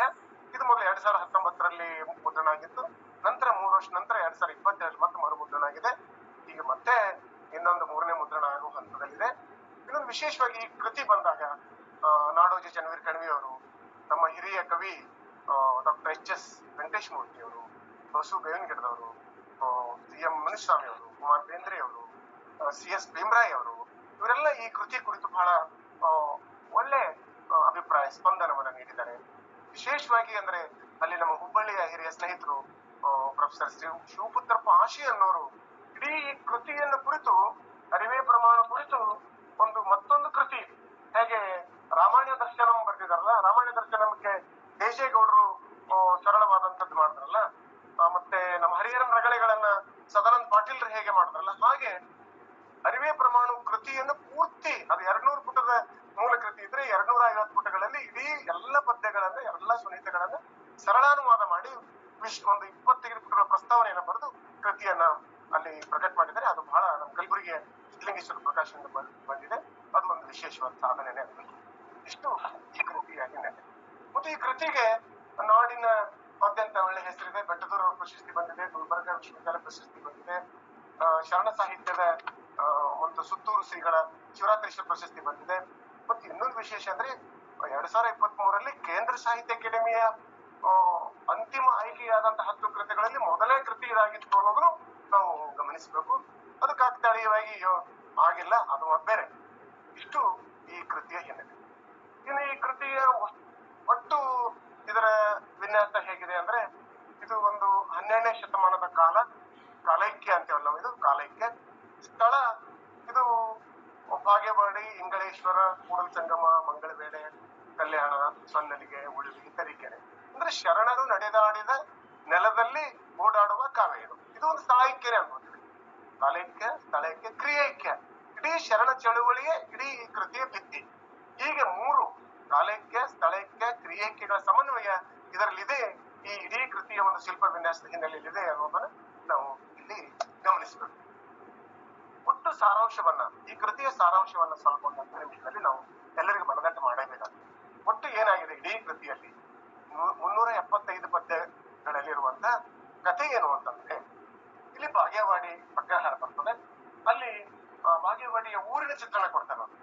ಊರಿನ ಚಿತ್ರಣ ಕೊಡುವಾಗ ಬರೀ ಬಾಗೇವಾಡಿ ಅನ್ಸೋದ್ರಲ್ಲಿ ನಮ್ಮೂರು ಇದೇ ತರ ಇದೆ ಅಲ್ಲ ಅಂತ ಅನಿಸ್ತದೆ. ಈ ಭಾಗದಲ್ಲಿ ಇರುವಂತ ಊರು, ಪಟ್ಟಣ ಇರ್ಬೋದು, ಕಡಗಂಚಿ ಇರ್ಬೋದು, ಯಾವುದೇ ಹಳ್ಳಿ ಇರ್ಬೋದು. ಆಗಿನ ಕಾಲದ 12ನೇ ಶತಮಾನದಲ್ಲಿ ಇದ್ದಂತ ಬಾಗೇವಾಡಿ ನೋಡಿರ್ಬೋದು ನೀವೆಲ್ಲ. ಇಲ್ಲೇ ಯಾವುದು ನಮ್ಮ ದೇವರಿಬ್ಬರಿಗೆ ಮುದ್ದೇಬಿಹಾಳ್ ನಡವರ್ಗೆ ಆಲ್ಮಟ್ಟಿ ನಡವರ್ಗೆ ಬರುವಂತ ಬಾಗೇವಾಡಿ ಕಲಬುರಗಿಯಿಂದ ಸುಮಾರು 158 ಕಿಲೋಮೀಟರ್ ಅಂತರದಲ್ಲಿದೆ. ಆ ಬಾಗೇವಾಡಿ ಆಗ ಅಗ್ರಹಾರ ಇತ್ತು.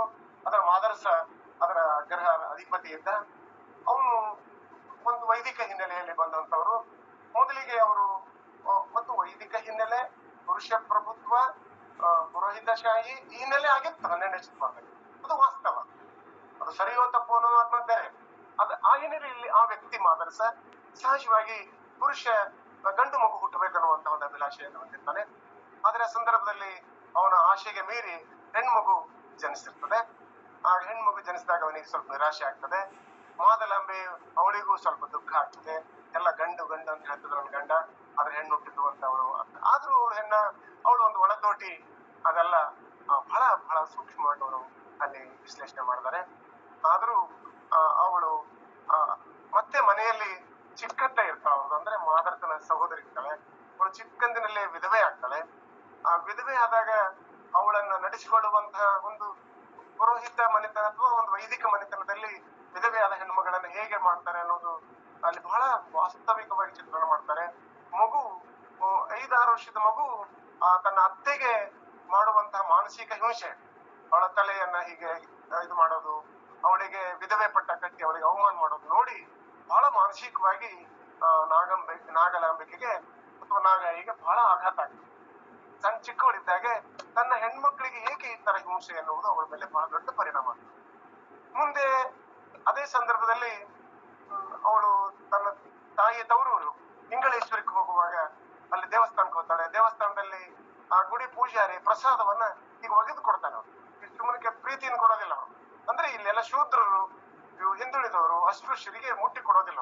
ಒಂಥರ ದೂರದಿಂದ ಕೊಡ್ತಿರ್ತಾರೆ. ಆಗ ಇವಳು ಮಗು, ಸ್ವಾಭಿಮಾನದ ಮಗು, ತಗೊಳ್ಳೋದಿಲ್ಲ ಅವನು. ತಾಯಿ ಕೇಳ್ತಾಳೆ, ಯಾಕಮ್ಮ ಪ್ರಸಾದ ತಗೊಳ್ಳಿಲ್ಲ ಅಂದ್ರೆ, ಇಲ್ಲ ಅದೇನು ಕಸ ಏನು ಪ್ರಸಾದ ಕೊಡ್ಬೇಕಂದ್ರೆ ಪ್ರೀತಿಯನ್ನು ಕೊಡ್ಬೇಕಲ್ಲ, ಆ ತರ ಇದ್ರೆ ತಗೊಳ್ಳಲ್ಲ ಅಂತ. ಆದ್ರೂ ಮಾತನಾಡ್ಬೇಕು ಗೊತ್ತಾ, ತನ್ನ ಮಗಳು ಬೇರೆ ಭಿನ್ನಳಾಗಿ ಬೆಳೀತಾ ಇದ್ದಾಳೆ. ಅಂದ್ರೆ ಸಮಾಜವನ್ನ ಬಹಳ ಎಚ್ಚರದಿಂದ ನೋಡ್ತಾ ಇದ್ದಾಳೆ. ಪುರುಷರು ಹೇಗೆ ತಾಪ್ತಾರ ನೋಡ್ತಾ ಇರೋದಕ್ಕೆ ಅವಳ ಮನಸ್ಸಿಗೆ ನಲುಗ್ತಾ ಇದ್ದಾಳೆ. ಹೆಣ್ಮಕ್ಳಿಗೆ ಶೋಷಣೆ ಮಾಡೋದನ್ನ ನೋಡ್ತಾ ಇದ್ದಾಳೆ. ಇದು ಒಂದು ನಾಗಲಾಂಬಿಕೆಯ ಬೆಳವಣಿಗೆಯನ್ನ ವೈಚಾರಿಕ ಹಿನ್ನೆಲೆಯಲ್ಲಿ ಅವರು ಅವಳ ಪಾತ್ರವನ್ನ ಕೆತ್ತಾ ಹೋಗ್ತಾರೆ, ಬೆಳೆಸ್ತಾ ಹೋಗ್ತಾರೆ. ತಂದೆಯಾದವನೇ ಗಂಡಿನ ಬಗ್ಗೆ ಬಹಳ ಪ್ರೀತಿ ತೋರಿಸೋದು, ಹೆಣ್ಣು ಮಗಳ ಬಗ್ಗೆ ತಾತ್ಸಾರ ಮಾಡೋದು, ತಾರತಮ್ಯ ಮಾಡೋದು, ಅದು ನೋಡಿ ಮತ್ತಿಷ್ಟು ಆ ಮಗುವಿನ ಮನಸ್ಸಿನ ಮೇಲೆ ಕಾಶಿ ಆಗುವುದು ಚಿತ್ರವತ್ತಾಗಿ ಚಿತ್ರಣ ಮಾಡ್ತಾರೆ. ಮತ್ತೆ ಮುಂದೆ ಅವಳು ಇಂಗಳೇಶ್ವರಕ್ಕೆ ಹೋದಾಗ ಅಲ್ಲಿ ಗುರು, ಆ ಊರಿನ ಒಬ್ಬರು ಗುರು ಜಡೆ ಸಿದ್ದೇಶ ಅಂತ ಬರ್ತಾರೆ, ಕಾಲ್ಪನಿಕ ಪಾತ್ರ. ಅವರು ಸ್ವಲ್ಪ ವೈಚಾರಿಕವಾಗಿ ಮನುಷ್ಯತ್ವದಿಂದ ಇರುವಂತವರಿಗೆ ಸಮಾಜ ಒಪ್ಕೊಳ್ಳೋದಿಲ್ಲ. ಆ ಊರು ಹೊರಗೆ ಹಾಕ್ಬಿಡ್ತಾರೆ. ಅವರು ಎಲ್ಲೋ ಗುಡ್ಡದಲ್ಲಿ ಕೂತ್ಕೊಂಡು ಇರ್ತಾರೆ. ಆದ್ರೆ ಆಕಸ್ಮಿಕವಾಗಿ ಮನೆಗೆ ಬರ್ತಿರ್ತಾರೆ. ಇವ್ರ ಅಜ್ಜಿ ಮುತ್ತಪ್ಪೆ ಮನೆಗೆ ಬರ್ತಿರ್ತಾರೆ. ಆ ಮುತ್ತಪ್ಪೆ ಮನೆಯಲ್ಲಿ ಆಳು ಮಗ ಬೆಳೆಸಿದ್ದ ಅವನು ಹೊರಗೇರಿಯವನಿದ್ರೂ ಸಹಿತ ಆ ಮನೆಯ ಮಗನಂತೆ ಇರ್ತಾನ. ಆ ಮುತ್ತಬ್ಬೆಯ ಮನೆಯ ಮಗನೇ ಅನ್ನೋ ಹಾಗೆ ಅವನು ಬೆಳೆದಿರ್ತಾನೆ. ಈಗಲೂ ಹಳ್ಳಿಯಲ್ಲಿ ಎಷ್ಟೋ ಜನ ಜಾತಿ ಬೇರೆ ಆಗಿದ್ರು ಮನುಷ್ಯತ್ವದಿಂದ ಇರುವಂತ ಒಂದು ಸಂಬಂಧ ನಮ್ಮಲ್ಲಿ ಇರ್ತವೆ. ಆ ತರ ಮುತ್ತಬ್ಬೆ ಆ ಸಿದ್ಧನಿಗೆ ಮಗಳು ಇರ್ತಾರೆ ಸುಮತಿ ಅಂತ.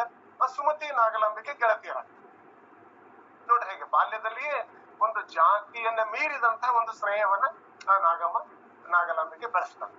ಮುಂದೆ ನಾಗಮ್ಮಳ ಕನಸಿನ ಗರಿಗಳು ಬಿಸ್ತೊಡ್ತವೆ. ಏನು ಅಷ್ಟರಲ್ಲೇ ಊರಲ್ಲಿ ಬಾಗೆ ಹೊಡೆಯಲು ಘಟನೆ ಆಗ್ತದೆ. ಹೊರಗೇರಿಯ ಒಬ್ಬ ಮಗು ಗುಡಿಯೊಳಗೆ ನಡೆಯುವಂತ ಪೂಜೆಯನ್ನ ಬೆರಗಿನಿಂದ ನೋಡಿ ಅಲ್ಲಿ ಏನೋ ಕಟ್ಟೆ ಮೇಲೆ ಹೋಗ್ತಾರೆ. ಅದನ್ನ ನೋಡಿ ಪುರೋಹಿತರು ಆ ಮಗುವಿಗೆ ಶಿಕ್ಷೆ ಕೊಡ್ಬೇಕಂತೇಳಿ ತಯಾರಿ ಮಾಡ್ತಿರ್ತಾರೆ. ಅದಕ್ಕೆ ಶಿಕ್ಷೆ ಕೊಡುವಂತ ಅಗ್ರಹಾರದ ಹಿರಿಯ ಮಾದರ್ಸನ ಇರ್ತಾನೆ. ಮಾದರ್ಸ ಏನು ಶಿಕ್ಷೆ ಕೊಡುವಷ್ಟಿಗೆ ಕೇತನಿಗೆ ಶಿಕ್ಷೆ ಕೊಡ್ಬೇಕಲ್ಲ. ಅಸ್ಪೃಶ್ಯ ಒಬ್ಬ ಗುಡಿಯ ಪ್ರವೇಶ ಮಾಡಿದಾನೆ, ಪುರೋಹಿತರು ಮಂತ್ರವನ್ನು ಕೇಳಿದಾನೆ, ಅದಕ್ಕೆ ಶಿಕ್ಷೆ ಕೊಡಬೇಕು ಅನ್ನುವಂತ ವಾತಾವರಣದಲ್ಲಿ ಮಾದಲ ಅಂಬಿಕೆ ಗಂಡು ಮಿಗೆ ಹೆತ್ತಿರುವ ಸುದ್ದಿ ಬರ್ತದ. ಮತ್ತೆ ಬಹಳ ಕುತೂಹಲದಾಯಕ ಸನ್ನಿವೇಶ. ಅಷ್ಟೊತ್ತಿಗೆ ಮಾದರ್ಸನ ಮನಸ್ಸೇ ಬದಲಾವಣೆ ಆಗ್ತದೆ. ಅಂದ್ರೆ ಬಸವಣ್ಣನ ಜನಿಸಿದ ಸಂದರ್ಭದಲ್ಲಿ ತಂದೆಯ ಮನಸ್ಸು ಸಹಿತ ಬದಲಾವಣೆ ಆಗ್ತದೆ. ಅವನು ಮಾನವೀಯತೆಯನ್ನು ನಡ್ಕೊಂಡು ಕೇತನಿಗೆ ಶಿಕ್ಷೆ ಕೊಟ್ಟಾರೆ ಅವನಿಗೆ ಬಿಟ್ಟು ಬರ್ತಾನೆ. ಆ ಕೇತ ದೊಡ್ಡವನಾಗಿ ಅವನು ಬಸವಣ್ಣನ ಸ್ನೇಹಿತನಾಗ್ತಾನೆ ಅನ್ನೋದು ಮುಂದೆ ಬರ್ತದೆ. ಹೀಗೆ ಮುಂದೆ 12ನೇ ವಯಸ್ಸಿಗೆ ಬಾಲ್ಯ ವಿವಾಹ ಆಗುವ ಸಂದರ್ಭದಲ್ಲಿ ನಾಗಮ್ಮನಿಗೆ ಅವಳ ಸೋದರ ಮಾವ ನೀಲಕಂಠನ ಮಗ ಶಿವದೇವನೊಂದಿಗೆ ವಿವಾಹ ಆಗ್ತದೆ. ಶಿವದೇವ ಕೂಡಲ ಸಂಗಮದಲ್ಲಿ ಅಲ್ಲಿ ಗುರುಕುಲದಲ್ಲಿ ಗುರು ಸಹಾಯಕನಾಗಿ ವೃತ್ತಿಯನ್ನು ಮಾಡ್ತಿರ್ತಾರೆ. ಅವರು ಅಷ್ಟಾದ್ರೂ ಇನ್ನು ಮದುವೆ ಆಗಿರ್ತದೆ. ಇನ್ನು ಅವಳು ದೊಡ್ಡವಳು ಆಗದ ಕಾರಣ ಇನ್ನು ಅಲ್ಲೇ ಉಳಿದಿರ್ತಾಳೆ, ತವ್ರ ಮನೆಯಲ್ಲಿ ಬಾಗೆ ಹೊಡೆಯಲ್ಲೇ ಉಳಿದಿರ್ತಾಳೆ. ಮತ್ತು ಇಂಗಳೇಶ್ವರಕ್ಕೆ ಹೋಗ್ತಾ ಇರ್ತಾಳೆ. ಇಂಗಳೇಶ್ವರದಲ್ಲಿ ಗೆಳತಿ ಸುಮತಿಯೊಂದಿಗೆ. ಅಷ್ಟರಲ್ಲೇ ತಮ್ಮ 6 ವರ್ಷದ ಬಾಲಕ ಆಗಿರ್ತಾನೆ. ತಮ್ಮ ಮತ್ತು ಅಕ್ಕ ಸೇರಿ ಇಡೀ ಊರಿನಲ್ಲೆಲ್ಲ ಓಡಾಡ್ತಿರ್ತಾನೆ. ಇಂಗಳೇಶ್ವರದಲ್ಲಿ ಹೋಗೋದು ನೋಡಿ. ಊರಿನ ಓಡಾಟ ಏನೋದೇ ಮಹಂತಪ್ಪನವರು ಅಲ್ಲಿ ಮೊದಲು ಒಂದು ಅಗ್ರಹಾರ ಫಸ್ಟ್ ಬಾಗೇವಾಡಿಯ ಊರಿನ ಚಿತ್ರಣ ಕೊಡೋದು, ಇಂಗಳೇಶ್ವರ ಚಿತ್ರಣ ಕೊಡೋದು, ಮುಂದೆ ಕೂಡಲ ಸಂಗಮ ಚಿತ್ರಣ ಕೊಡೋದು, ಮಂಗಳವೇಡೆ ಚಿತ್ರಣ ಕೊಡೋದು, ಕಲ್ಯಾಣ ಚಿತ್ರಣ ಕೊಡೋದು. ಇವೆಲ್ಲ ನಮ್ಮ ಸುತ್ತಮುತ್ತಲಿರುವಂತ ಹಳ್ಳಿಗಳಲ್ಲಿ ಹೇಗೆ ಸಮುದಾಯಗಳು ಹೇಗೆ ಒಂದಕ್ಕೊಂದು ಬೆರೆತುಕೊಂಡು ಬದುಕ್ತಾ ಇದ್ದಾವೆ ಮತ್ತು ಒಳಗೆ ಜಾತಿ ಭೇದ ಮತ್ತು ವೃತ್ತಿ ಭೇದ ಹೇಗೆ ಒಳಗೆ ಇವೆ ಅನ್ನೋದನ್ನ ಬಹಳ ಸೂಕ್ಷ್ಮವಾಗಿ ಕುಶ್ರೀ ಕೆಲಸದಿಂದ ಅಲ್ಲಿ ಕೆತ್ತನೆ ಮಾಡ್ತಿರ್ತಾರೆ. ಇದು ಅಲ್ಲಿ ಇಷ್ಟಾಗಿ ಊರೆಲ್ಲ ಓಡಾಡ್ತಾ ಇರ್ತಾರೆ. ಅಕ್ಕ ತಮ್ಮ ಎಲ್ಲ ಕೇರಿಗಳು ಅಲ್ಲಿ ಎಲ್ಲ ಕರಕುಶಲ ಇರುವಂತ ಕಂಬಾರ, ಕುಂಬಾರ, ಮಡಿವಾಳ, ಹಡಪದ ಎಲ್ಲ ಕೇರಿಗಳು ಹೋಗಿ ಬರುವಾಗ ಊರಿನ ವಿಪ್ರನಿಗೆ ಆಘಾತ ಆಗ್ತದೆ. ಬ್ರಾಹ್ಮಣರ ಮಗಳು ಒಬ್ಬ ಅಸ್ಪೃಶ್ಯನ ಸೇವಕನ ಮಗಳೊಂದಿಗೆ ಊರೆಲ್ಲ ಸುತ್ತಾಡ್ತಂದ್ರೆ ಅವ್ನು ದೊಡ್ಡ ಆಶ್ಚರ್ಯ. ಅದನ್ನ ನೋಡಿ ಏನೇನೋ ಅವ್ರ ಮೇಲೆ ಕೆಟ್ಟ ಪದಗಳು ಬಳಸುವಷ್ಟರಲ್ಲಿ ಗುರು ಜಡೆ ಸಿದ್ದೇಶ ಬಂದು ಇಲ್ಲ ಮಕ್ಕಳು ತಪ್ಪು ಅದೇನ್ ಬೇಡ ಆದ್ರೂ ಆ ಗುರುವಿನ ಪ್ರಭಾವದಿಂದ ಅವರಲ್ಲಿ ವಾತಾವರಣ ಕಲುಷಿತ ಆಗಿರಲಿಲ್ಲ. ಆ ಅಜ್ಜಿ ಮುತ್ತಬ್ಬೆ ಗುರುಗಳ ಮೂಲಕ ನಾಗಲಾಂಬಿಕೆ ಒಳ್ಳೆ ಒಂದು ಶಿಕ್ಷಣದ ವಾತಾವರಣ ಶಿಕ್ಷಣ ಕೊಡಿಸ್ತಾಳೆ. ಮುಂದೆ ಮಗು 8 ವರ್ಷ ಆಗ್ತದೆ. ಬಸವಣ್ಣ ಅವನಿಗೆ ಯಜ್ಞೋಪವೀತ ಮಾಡುವಂತ ಸಂದರ್ಭ. ಅಷ್ಟರಲ್ಲೇ ಅವನು ಪಕ್ವ ಆಗಿರ್ತಾನೆ. ಪಕ್ವ ಆಗಿ ಬಸವಣ್ಣ ನನ್ನ ಅಕ್ಕನಿಗೆ ಇರ್ಲಾರ್ದಂತಹ ಯಜ್ಞೋಪವೀತ ನನಗೆ ಏಕೆ ಮುಂಜಿವೆ ಬೇಡ ಅಂತ ತಿರಸ್ಕಾರ ಮಾಡ್ತಾರೆ. ಮಾದರ್ಸನ ಅಹಂಕಾರ, ಪುರುಷತ್ವಕ್ಕೆ, ಪುರೋಹಿತಶಾಹಿಗೆ ಒಂದು ಅಹಂಕಾರಕ್ಕೆ ಒಂದು ಧಕ್ಕೆ ಆಗ್ತದೆ. ಅವನ ಮಗನನ್ನೇ ಬಹಳ ಅವನು ನೀನು ನನ್ನ ಮಗ ಅಲ್ಲ ಅನ್ನುವಂತ ಮಟ್ಟಿಗೆ ಅವರಿಗೆ ಅವನು ಕಠೋರ ಮಾತಾಡ್ತಾನೆ. ಅಷ್ಟಕ್ಕೆ ಬಸವಣ್ಣ ಶಾಂತನಾಗಿಲ್ಲ, ನನ್ನಿಂದ ನಿಮ್ಮ ಆಚರಣೆಗಳ ಧಕ್ಕೆ ಆದ್ರೆ ನಾನೇನ್ ಮಾಡ್ತೀನಿ, ನನ್ನ ಪಾಡಿಗೆ ನಾನು ಇರ್ತೀನಿ ಅಂತ ಹೇಳ್ಕೊಂಡು ಅವನಿರ್ತಾನೆ. ಅಷ್ಟೊತ್ತಿಗೆ ನಾಗಮ್ಮ ಯಜ್ಞೋಪವೀತ ಇಲ್ಲದ ಹೆಣ್ಣು ಮಕ್ಕಳೇ ನಾವೇ ಬೆಳ್ತೀವಿ, ನೀವ್ ಯಾಕೆ ಬದುಕಲಿಕ್ಕಾಗಲ್ಲ, ಬದುಕ್ಬೋದು ಬಾ ಅಂತೇಳಿ ಅಕ್ಕನ ಜೊತೆ ಅಜ್ಜಿಯ ಜೊತೆ ಅವನು ಕೂಡಲ ಸಂಗಮಕ್ಕೆ ಹೋಗ್ತಾನೆ. ಕೂಡಲ ಸಂಗಮದಲ್ಲಿ ವಿದ್ಯಾರಂಭ ಮಾಡ್ತಾನೆ. ಅಲ್ಲಿ ಮೊದಲಿಗೆ ಪ್ರವೇಶ ನಿರಾಕರಣೆ. ಇವನು ಯಜ್ಞೋಪವೀತ ಇಲ್ಲ ಆದ್ರೂ ಪ್ರವೇಶ ಪರೀಕ್ಷೆಯಲ್ಲಿ ಅತ್ಯುನ್ನತ ಶ್ರೇಣಿ ಪಡಿತಾನೆ. ಅಕ್ಕ ನಾಗಮ್ಮ ಗುರುಕುಲದ ಅಡಿಗೆ ಮನೆ ಉಸ್ತುವಾರಿ ವಹಿಸ್ತಾಳೆ. ಅಲ್ಲಿ ಬಹಳ ಅಕ್ಕ ತಮ್ಮನಿಗೆ ಬಹಳ ಅದ್ಭುತವಾದಂತಹ ಒಂದು ಸಂಸ್ಕಾರವನ್ನು ಕೊಡುವಂತ ವಿದ್ಯೆಯ ಸಂಸ್ಕಾರ, ಒಂದು ಲೋಕಜ್ಞಾನದ ಸಂಸ್ಕಾರ ಮತ್ತು ಲೋಕದ ಜೊತೆ ಹೇಗಿರ್ಬೇಕು ಅನ್ನುವಂಥ ಸಂಸ್ಕಾರವನ್ನು ಅಕ್ಕನೇ ಮೊದಲ ಗುರು ಆಗ್ತಾಳೆ. ತಾಯಿ ತಂದೆಯಿಂದ ದೂರ ಬಂದಂತಹ ಬಾಲ ಬಸವಣ್ಣನಿಗೆ ಅಕ್ಕ ನಾಗಮ್ಮನೇ ಬಹಳ ಪ್ರೋತ್ಸಾಹದ ಒಂದು ವಾತಾವರಣ ನಿರ್ಮಾಣ ಮಾಡ್ತಾಳೆ. ಮತ್ತು ನಾಗಮ್ಮ ಶಿವದೇವರ ಒಂದು ಸಮರಸ ದಾಂಪತ್ಯದಷ್ಟಿಗೆ ಚನ್ನಬಸವಣ್ಣನ ಜನನ ಆಗ್ತದೆ. ಮುಂದೆ ಚನ್ನಬಸವಣ್ಣನು ಬಸವಣ್ಣನ ಒಂದು ಗರಡಿಯಲ್ಲೇ ಬೆಳೀತಾರೆ. ಬಸವಣ್ಣ ಗುರುಕುಲದಲ್ಲೇ ಗುರುವಿನ ಸ್ಥಾನ ಪಡಿತಾನೆ. ಅಲ್ಲಿ ವ್ಯಕ್ತಿ, ಕುಟುಂಬ, ಸಮಾಜ, ಲಿಂಗಭೇದ, ವರ್ಣಭೇದ, ವರ್ಗಭೇದ ಇಲ್ಲಾರದೆ ಹೀಗೆ ಬದುಕಬಹುದು ಅನ್ನುವಂಥದ್ದೊಂದು ಒಂದು ಕಮ್ಮಟ ಶಾಲೆ ಕೂಡಲ ಸಂಗಮ ಆಗ್ತದೆ. ಒಂದು ಸಾಮಾಜಿಕ ಕಳಕಳಿಯ ಒಂದು ಆಂದೋಲನವನ್ನ ಅಲ್ಲಿ ಪ್ರಯೋಗವನ್ನ ಮಾಡ್ತಾರೆ. ಅಲ್ಲಿ ಲಿಂಗ ಅನುಷ್ಠಾನ ಮಾಡೋದನ್ನು ಹೊಸದಾಗಿ ಬಸವಣ್ಣವರೇ ಅಲ್ಲಿ ಕಂಡುಹಿಡಿತಾರೆ. ಇಡೀ ಸೃಷ್ಟಿಯ ಶಕ್ತಿಯನ್ನ ಒಂದು ಅಂಗುಷ್ಟದಲ್ಲಿ ತರುವಂತಹ ಜಗದಗಲ ಮುಗಿಲಗಲ ಮಿಗಿಯಗಲ ನಿಮ್ಮಗಲ ಅನ್ನುವಂತ ಒಂದು ಇಷ್ಟಲಿಂಗದ ಒಂದು ಪ್ರಯೋಗವನ್ನು ಮಾಡಿ ಎಲ್ಲರಿಗೂ ಕೊಡುವಂಥದ್ದು, ಹೆಣ್ಣು ಮಕ್ಕಳಿಗೆ, ಎಲ್ಲರಿಗೂ, ಅಸ್ಪೃಶ್ಯರಿಗೆ, ಯಾರು ದೇವರ ಗುಡಿಯಲ್ಲಿ ಪ್ರವೇಶವಿಲ್ಲ ಅವರೆಲ್ಲರಿಗೂ ಅಪ್ಪಿಕೊಳ್ಳುವಂತಹ ಕೆಲಸವನ್ನ ಕೂಡಲ ಸಂಗಮದಲ್ಲಿ ಬಸವಣ್ಣ ಮಾಡ್ತಾನೆ.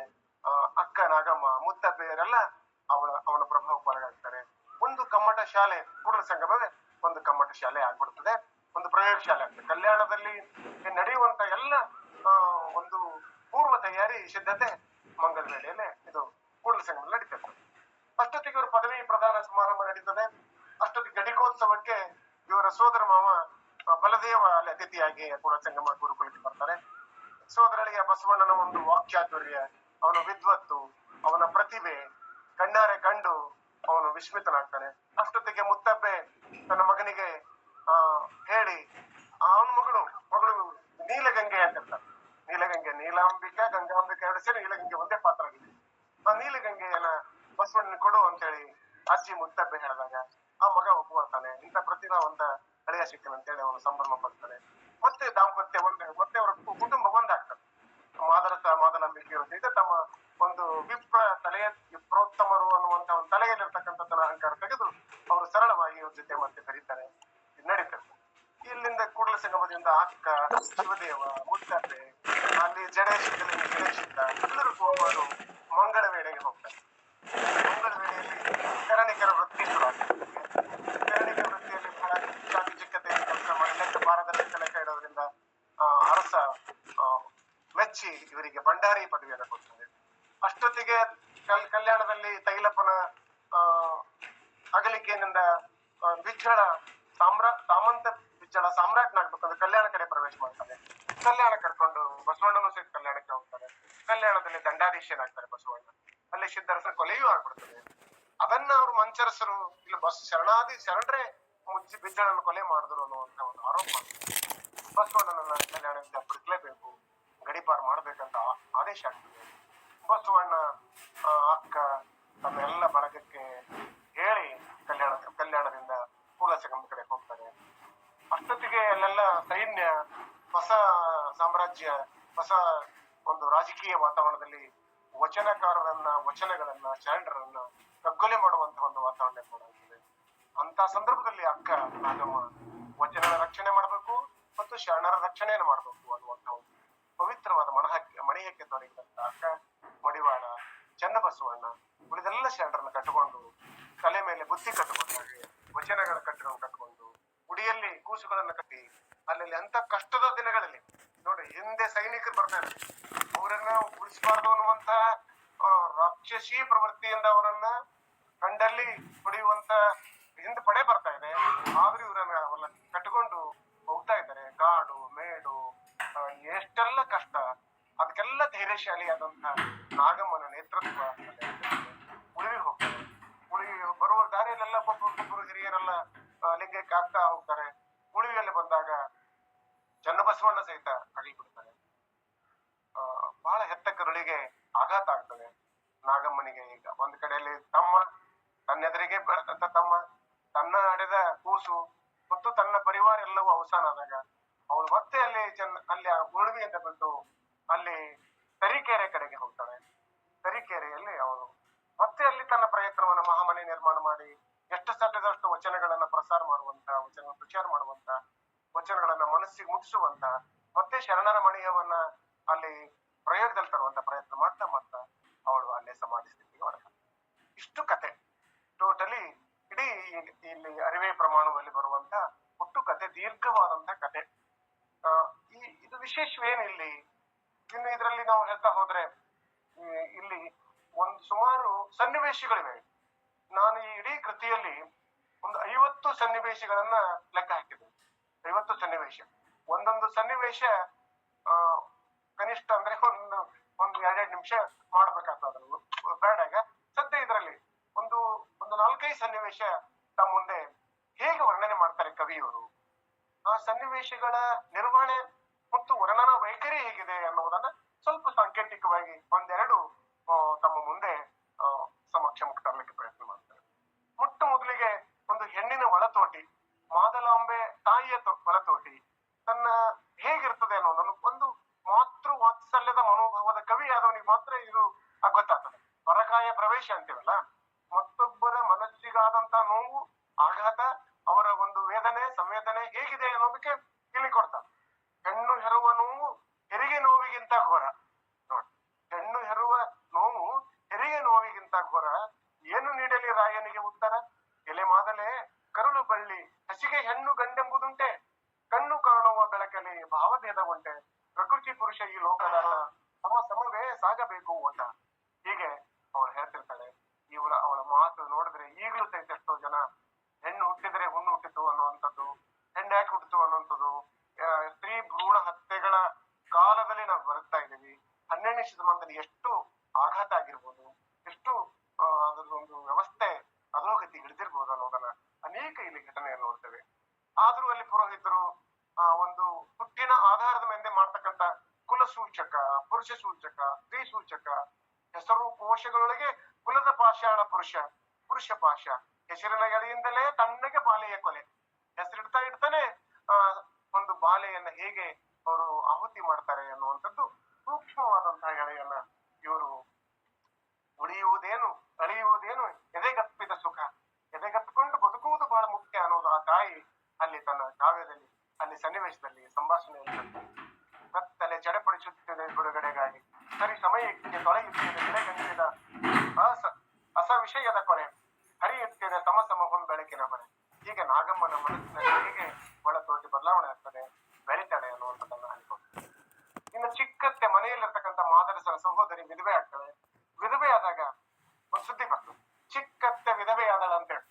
ತುಂಬು ಸೆರಗು ಮುಚ್ಚಿದ ಅವಳನ್ನು ಜೀವಂತ ಶವದಂತೆ ಹಿತ್ತಲ ಕೋಣೆಗಳ ತಂದರು. ನಾಗಾಯಿ ಬಿಟ್ಟಲ ಕಣ್ಣುಗಳಲ್ಲಿ ಚಿತ್ರೀಕರಿಸಿಕೊಳ್ಳುವಂತೆ ಗಮನಿಸುತ್ತಿದ್ದರು. ಸಹಿಸಬಾರದನು ಮೊಗದಲ್ಲಿ ಮುತ್ತಬ್ಬೆ ಕೈ ಎದೆ ಮೇಲಿತ್ತು. ಸೂತಕದ ಮನೆ ಸಪ್ತ ಮನೆಯಲಾವರಿಸಿದ ಆತಂಕ ದುಃಖದ ಮೇಲೆ ಗಟ್ಟಿ ಕಾಲಿತ್ತು ಶಾಸ್ತ್ರ ಸೂಚನೆಯಂತೆ ಕರ್ಮ. ಹಿತ್ತಲ ಕೋಣೆ ಕಾಲ್ ಮುದುರಿ ಕುಳಿತ ಅತ್ತೆ, ಬಲಿಗಿಡುವ ಭಂಗಿ, ಅರವಿಕೊಂಡ ರಾಶಿ, ಊರ ನಾಯಿಂದ ದಂಡಿ ಎರಚಿದಾಗ ಚಟ್ಟನ ಚೀರಬೇಕೆನಿಸಿತು ನಡೆದು.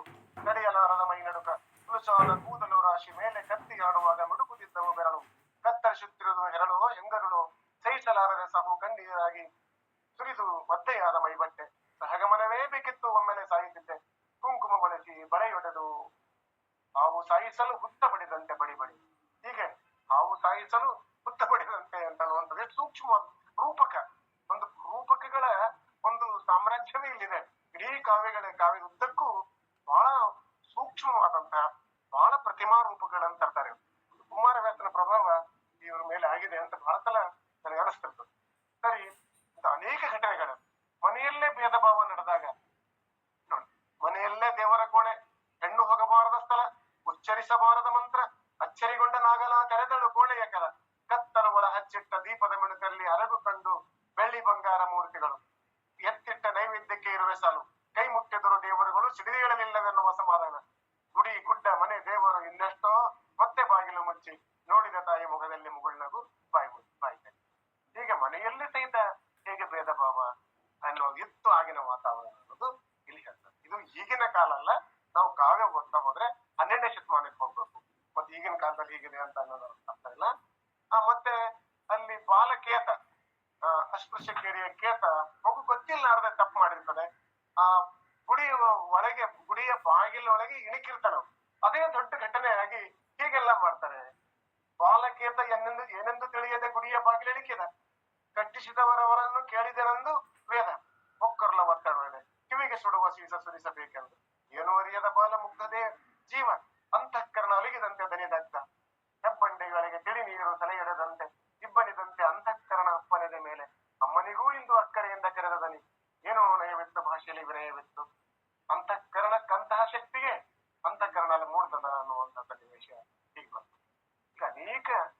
ಸನ್ನಿವೇಶಗಳು ನೀವೆಲ್ಲ ಸುಮಾರು 50 ಸನ್ನಿವೇಶಗಳು ನಾನು ಇಡೀ ಈ ಕೃತಿಯಲ್ಲಿ ಉಲ್ಲೇಖ ಮಾಡಿದ್ದೇನೆ.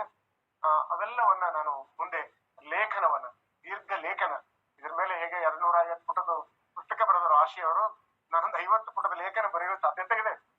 ಎಲ್ಲ ಸನ್ನಿವೇಶಗಳು ಹೇಗೆ ಇವರು ನಿರ್ವಹಣೆ ಮಾಡ್ತಾರೆ, ಕಾವ್ಯದಲ್ಲಿ ಹೇಗೆ ಅಚ್ಚುಕಟ್ಟಾಗಿ ಸುನೀತಗಳಲ್ಲಿ ತರುವಂಥದ್ದು. ನೋಡ್ರಿ, ಗದ್ಯದಲ್ಲಿ, ಕಾದಂಬರಿಯಲ್ಲಿ, ಕಥೆಯಲ್ಲಿ ಹೆಣೆಯುವುದು ಬಹಳ ಸರಳ. ಆದ್ರೆ ಸುನೀತದಲ್ಲಿ ಸನ್ನಿವೇಶಗಳನ್ನ ಆ ಕಥೆಯಲ್ಲಿ ಎಲ್ಲೂ ತಪ್ಪಲಾರ್ದ ಹಾಗೆ, ಆ ಎಳೆ ದಿಕ್ಕು ತಪ್ಪಲಾರ್ದ ಹಾಗೆ ಸಂಯೋಜನೆ ಮಾಡುವಂತ ವಿಧಾನ ಇದೆಯಲ್ಲ, ಬಹಳ ಅದ್ಭುತ ಇದೆ.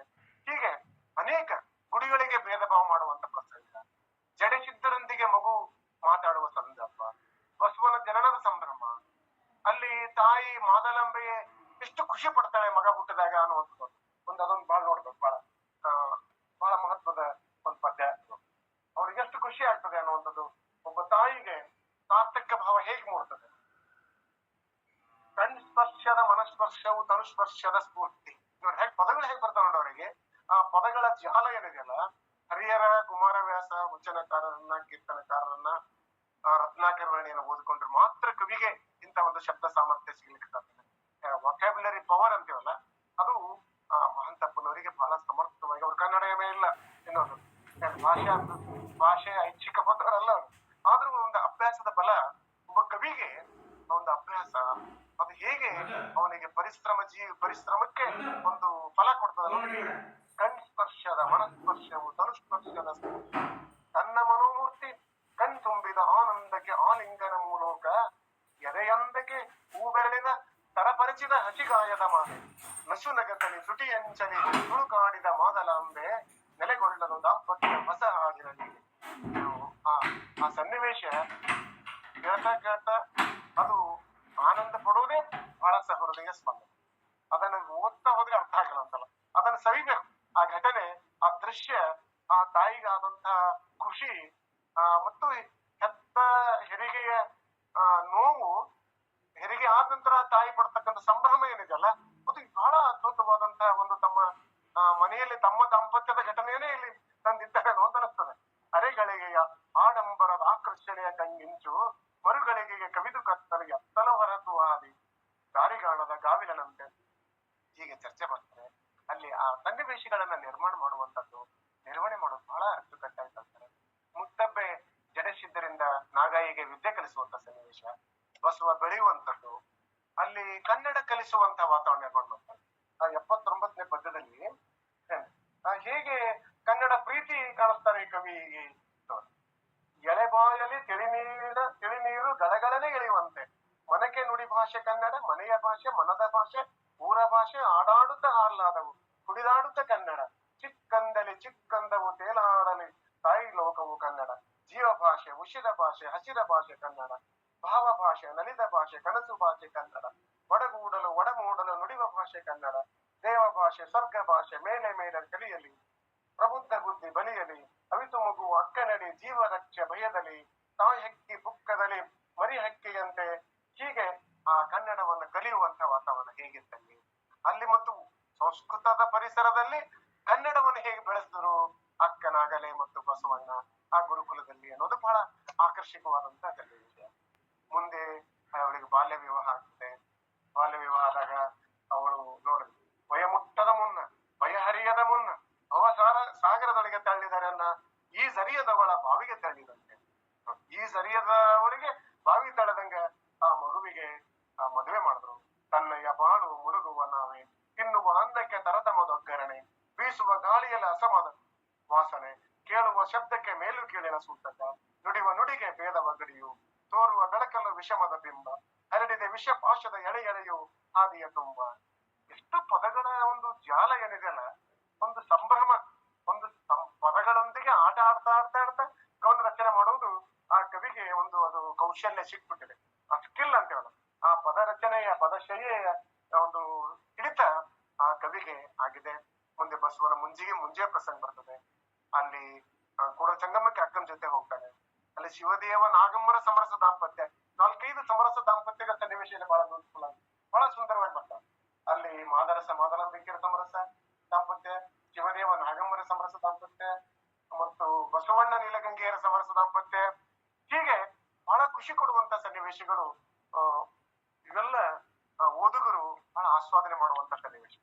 ಮುಂದೆ ಚನ್ನಬಸವಣ್ಣ ಜನನ, ಅಲ್ಲಿ ಲಿಂಗ ಪೂಜೆ ಮಾಡುವಂತ ಸನ್ನಿವೇಶ, ಅನುಭವಗೋಷ್ಠಿ ನಡೆಯುವಂತ ಸನ್ನಿವೇಶಗಳು, ಘಟಿಕೋತ್ಸವದಲ್ಲಿ ಬಸವಣ್ಣ ಮಾತಾಡುವಂತ ಸನ್ನಿವೇಶ, ಅಲ್ಲಿ ನಿಬ್ಬೆರಗಾಗಿ ಬಲದೇವ ಸೋದರಮವನ್ನು ನೋಡುವಂತ ಸನ್ನಿವೇಶ, ಮತ್ತೆ ಮಂಗಳ ವೇಳೆಗೆ ಹೋಗುವಂತ ಸನ್ನಿವೇಶ, ಕಲ್ಯಾಣಕ್ಕೆ ಹೋಗುವ ಸನ್ನಿವೇಶ, ಅಲ್ಲಿ ಬಸವಣ್ಣನಿಗೆ ಗಡಿಪಾರು ಮಾಡುವ ಶಿಕ್ಷೆ ಮಾಡುವ ಸನ್ನಿವೇಶ, ಅಕ್ಕ ನಾಗಮ್ಮ ವಚನ ಸಂರಕ್ಷಣೆ ಮಾಡುವ ಸನ್ನಿವೇಶ, ಬಸವ ಸಮಾಧಿ ಸ್ಥಿತಿಗೆ ಹೋಗುವಂತ ಸನ್ನಿವೇಶ, ಇವೆಲ್ಲ ಒಂದೊಂದ್ಸಲ ಬರ್ತಾ ಬರ್ತಾ ಬರ್ತಾ ಸಂಭ್ರಮ ಘಟನೆಗಳು ಹೋಗ್ತಾ ಹೋಗ್ತಾ ದುರಂತದೆಡೆಗೆ ಕಾವ್ಯ ವಾಲ್ತಿರ್ತದೆ.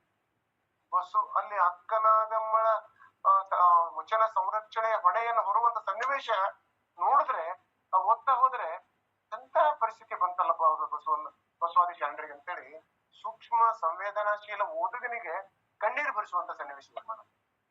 ಬಸವಣ್ಣನಂತೂ ಅಲ್ಲಿ ಸಮಾಧಿಗೆ ಹೋಗುವಂತ ಅಪ್ಪಣ್ಣ ಸುದ್ದಿ ತಂದಾಗ ಅಕ್ಕನಿಗೆ ಜರ್ಜರಿತರಾಗ್ಬಿಡ್ತಾನೆ. ತನ್ನೆದರೆ ಬೆಳೆದಂತ ತನ್ನ ತಮ್ಮ, ಎಂತ ಕನಸನ್ನ ಈಡೇರಿಸಿದಂತ ತಮ್ಮ, ಇಡೀ ಜಗತ್ತನ್ನ ಬದಲಾವಣೆ ಮಾಡುವಂತಹ ಒಂದು ಚಾತುರ್ಯ ಇರುವಂತಹ ಒಂದು ಶಕ್ತಿಶಾಲಿ ಎಷ್ಟು ಆಘಾತಕ್ಕೊಳಗಾದನು ಅಂತೇಳಿ, ಆದ್ರೂ ಒಬ್ಬ ಹೆಣ್ಣಾದವನು ಎಷ್ಟು ಸಮರ್ಥಳಾಗಿ ಬಂದಂತ ಸಮಸ್ಯೆನ ಹೇಗೆ ನಿಭಾಯಿಸ್ತಾಳೆ ಅನ್ನೋದು ಬಹಳ ಅಚ್ಚುಕಟ್ಟಾಗಿ ಅಲ್ಲಿ ತೋರಿಸ್ತಾರೆ. ಮುಂದೆ ಮಹಾಯಾತ್ರೆ ಪಯಣ ಶುರುವಾಗ್ತದೆ. ಆ ಪಯಣ ಸನ್ನಿವೇಶ ಸಹಿತ ನಮ್ಮಲ್ಲಿ ದಂಡಿನ ದಾರಿ ಅಂತಾರೆ ಎಂ ಕಲಬುರ್ಗಿಯವರು ತಮ್ಮ ಸಂಶೋಧನೆಯಲ್ಲಿ. ಇವರು ತಮ್ಮದೇ ಒಂದು ದಾರಿ, ಮಹಾಯಾತ್ರೆಯ ಒಂದು ಹಾದಿಯನ್ನ ನಮ್ಮ ಮಹಂತಪ್ಪರು ಹಾಕಿದ್ದಾರೆ. ಶ್ರೀಶೈಲ, ಹೀಗೆ ನಾನು ಮೊದಲೇ ಉಲ್ಲೇಖ ಮಾಡಿದಲ್ಲ, ಆ ಹಾದಿಯನ್ನು ತೋರಿಸ್ತಾರೆ. ಹೋದಲ್ಲೆಲ್ಲ ಇವರು ಬಹಳ ಅದ್ಭುತವಾದಂತಹ ಒಂದು ಅಲ್ಲೆಲ್ಲ ಶರಣರ ಒಂದು ಉಪಾಸನೆಯನ್ನ ಮಾಡ್ತಾರೆ. ಸಮಾಜಕ್ಕೆ ಎಷ್ಟು ಸಾಧ್ಯದ ಅಷ್ಟು ಎಚ್ಚರಿಕೆ ನೀಡುವಂತ ಕೆಲಸವನ್ನು ಮಾಡ್ತಾರೆ. ಉಳುವಿಗೆ ಹೋಗ್ತಾರೆ. ಉಳುವಿಯಲ್ಲಿ ಹೋದಾಗ ಅಲ್ಲಿ ಆ ಉಳುವಿ ಚಿತ್ರಣ ಕೊಡ್ತಾರೆ 346 ಬಗ್ಗೆ.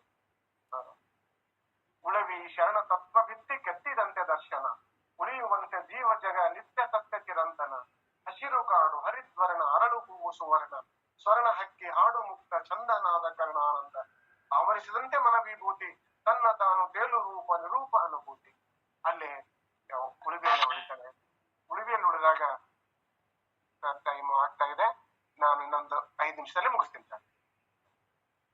ಅಲ್ಲಿ ಉಳುವಿಯಲ್ಲೇ ಲಿಂಗೈಕ್ಯ ಆಗ್ತಾರೆ ಚನ್ನಬಸವಣ್ಣ ಲಿಂಗೈಕ್ಯ ಆದ ತಕ್ಷಣ ಅಕ್ಕನಾಗಮ್ಮನು ಅಳುವಂತ ಸನ್ನಿವೇಶ ಕನ್ನಡದಲ್ಲಿ ಹರಿಶ್ಚಂದ್ರ ಕಾವ್ಯದಲ್ಲಿ ಬರುವಂತಹ ಚಂದ್ರಮತಿ ಪ್ರಲಾಪ, ಷಡಕ್ಷರ ದೇವನ ರಾಜಶೇಖರ ವಿಳಾಸದಲ್ಲಿ ತಿರುಕುಳುವಿನಾಚಿ ಪ್ರಲಾಪ ಏನ್ ಬರ್ತವಲ್ಲ, ಅದೇ ಮಾದರಿಯಲ್ಲಿ ತಾವೇ ಕಾಯಿ ತೆರೆ ಚೆನ್ನಿಗಲೆ ಅಂತ ಹೇಳಿ ಚಂದ್ರಮತಿ ಹಾಡ್ತಲ್ಲ, ಆ ತರ ಅಕ್ಕನಾಗಮ್ಮ ಅಳುವಂತ ಸನ್ನಿವೇಶ.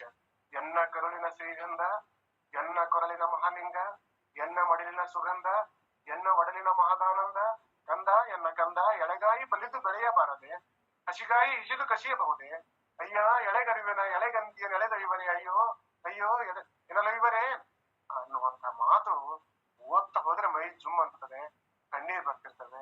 ಅದನ್ನ ಬರೆದಂತ ಸಂದರ್ಭ ಅವರಿಗೆ ಗೊತ್ತು, ಆ ಅನುಭವ ಅವರಿಗೆ ಸಾಧ್ಯ. ಆದ್ರೂ ಆ ಚಿತ್ರವನ್ನು ಕೊಡ್ತಾರೆ. ಅಲ್ಲಿಂದ ಬಿಟ್ಟು ಅಕ್ಕ ಧೈರ್ಯಶಾಲಿ ಅಂತ ನಾಗಲಂಬಿಕೆ ಅದನ್ನು ಎದುರಿಸಿ ತನ್ನ ಕಣ್ಣೆದುರಿಗೆ ತಮ್ಮ ಮಗ ತೀರ್ಕೊಂಡ ನಂತರ ಅವಳು ಆದ್ರೂ ತನ್ನ ಕೆಚ್ಚೆದೆಯ ಧೈರ್ಯ ತಾಳಿ, ಮನಸ್ಥೈರ್ಯ ತಾಳಿ ಅವಳು ಮತ್ತೆ ತರೀಕೆರೆ ಕಡೆಗೆ ಹೋಗ್ತಾಳೆ. ಇದೆಲ್ಲ ಚಿತ್ರವನ್ನ ಈ ಕಾವ್ಯದಲ್ಲಿ ಮುಂದಿನ ಘಟನೆ ಬಂದ್ರೆ ಪಾತ್ರ ಚಿತ್ರಣಗಳು, ಪುರುಷ ಪಾತ್ರಗಳು, ಸ್ತ್ರೀ ಪಾತ್ರಗಳು, ಹಿರಿಯ ಪಾತ್ರಗಳು, ಪರಗೇರಿಯ ಪಾತ್ರಗಳು, ಊರೊಳಗಿನ ಪಾತ್ರಗಳು, ಮೇಲ್ವರ್ಗದ ಪಾತ್ರಗಳು, ಕೆಳವರ್ಗದ ಪಾತ್ರಗಳು, ಅತ್ಯಂತ ಹೃದಯ ಸ್ಪರ್ಶಿ ಪಾತ್ರಗಳಲ್ಲಿ ಮುತ್ತಬ್ಬೆ, ಮಾದಲಾಂಬೆ ಮತ್ತು ಶರಣೆಯರು, ಸುಮತಿ, ಕಲ್ಯಾಣಮ್ಮ, ಅಕ್ಕ ಮಹಡಿ, ಎಲ್ಲ ಪಾತ್ರಗಳು ಬಹಳ ಅಚ್ಚುಕಟ್ಟಾಗಿ ಜೀವಂತವಾಗಿ ಎಲ್ಲ ನಮ್ಮ ಎದುರು ಬಂದಿದ್ದಾರೇನೋ ಅನ್ನುವಂತೆ ಅವರು ಅಲ್ಲಿ ಚಿತ್ರಣ ಮಾಡಿದ್ದಾರೆ.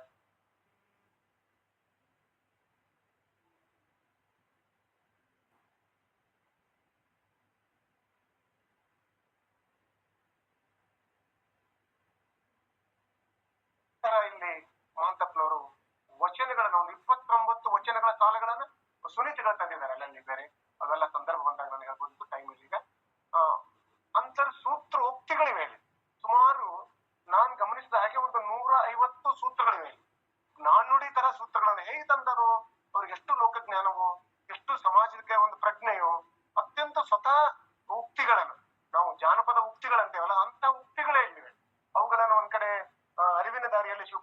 ಭಾಷೆಯವರು ಕೊನೆಗೆ ಅವರು ತಮ್ಮ ಪ್ರಸ್ತಾವನೆಯಲ್ಲಿ ಸುಮಾರು 20 ಸಂಗ್ರಹ ಮಾಡಿದ್ದಾರೆ. ಅವೆಂತವ್ರು ನಾಲಿಗೆ ನುಡಿ ಮೇಲೆ ಕುಲವನ್ನರಿಸುವ ಕಾಲ, ಹೆಣ್ಣು ಹೆರುವ ಮಗವ ಹೆಣ್ಣು ಹೆರುವ ನೋವು ಹೆರಿಗೆ ನೋವಿಗಿಂತ ಘೋರ, ಕರುಳ ಬಳ್ಳಿ ತನಿಗೆ ಹೆಣ್ಣು ಗಂಡೆಂಬುದುಂಟೆ, ಕಣ್ಣು ಕಾಣುವ ಬೆಳಕಲ್ಲಿ ಭೇದ ಭಾವ ಉಂಟೆ, ಕತ್ತಲೆ ಎಂಬುದು ಬೆಳಕಿನ ಭ್ರೂಣ. ಎಂತ ನಾನು ಗಮನಿಸಿದರೆ 150 ಸೂತ್ರೋಕ್ತಿಗಳಿವೆ. ಆ ಸೂತ್ರೋಕ್ತಿಗಳೇ ಹೇಗೆ ಆಧುನಿಕ ವಚನಗಳಲ್ಲಿ ಸೂತ್ರ ಬರ್ತಲ್ಲ, ಹಾಗೆ ದಯವೇ ಧರ್ಮದ ಮೂಲವಯ್ಯ, ಆ ತರ ಅಂತ ಸೂತ್ರಗಳು ಇಲ್ಲಿವೆ ಅನ್ನೋದು. ಮತ್ತು ರೂಪಕ, ಪ್ರತಿಮೆ, ದೃಷ್ಟಾಂತಗಳು ಇಲ್ಲಿ ಚಿತ್ರವತ್ತಾಗಿ ಸೆರೆ ಹಿಡಿಯುವಂತ, ಒಂದು ಕಣ್ಣಿಗೆ ಕಟ್ಟುವಂತೆ ಶಬ್ದ ಸಂಯೋಜನೆ ಮಾಡುವಂತ, ಮತ್ತು ಬಂಧ, ಈ ಭಾಷೆಯ ಬಂಧ ಏನಿದೆ ಈ ಕವಿದು ಬಹಳ ನನಗೆ ಬೆರೆ ಕೊಡ್ತದೆ. ನಾನು ಭಾಷೆ ಅಧ್ಯಾಪಕ ಆಗಿರೋದ್ರಿಂದ ನಾನು ಗಮನಿಸ್ತೇನೆ, ಎಲ್ಲಿ ಒಂದು ಕಾಗುಣಿತ ದೋಷವಾಗ್ಲಿ, ಅಕ್ಷರ ದೋಷವಾಗ್ಲಿ, ವಾಕ್ಯ ರಚನೆ ಆಗ್ಲಿ, ಒಂದು ಕೊಂಡಿ, ಒಂದು ದೀರ್ಘ ಅಥವಾ ಅಲ್ಪ ಪ್ರಾಣ ಮಹಾಪ್ರಾಣೋಚ್ಯದಲ್ಲಿ ತಪ್ಪಿಲ್ಲಾರದಂತೆ ಮುದ್ರಣ ಮಾಡುವುದು ಮತ್ತು ಬರೆಯುವುದೇನಿದೆಯಲ್ಲ, ಇದು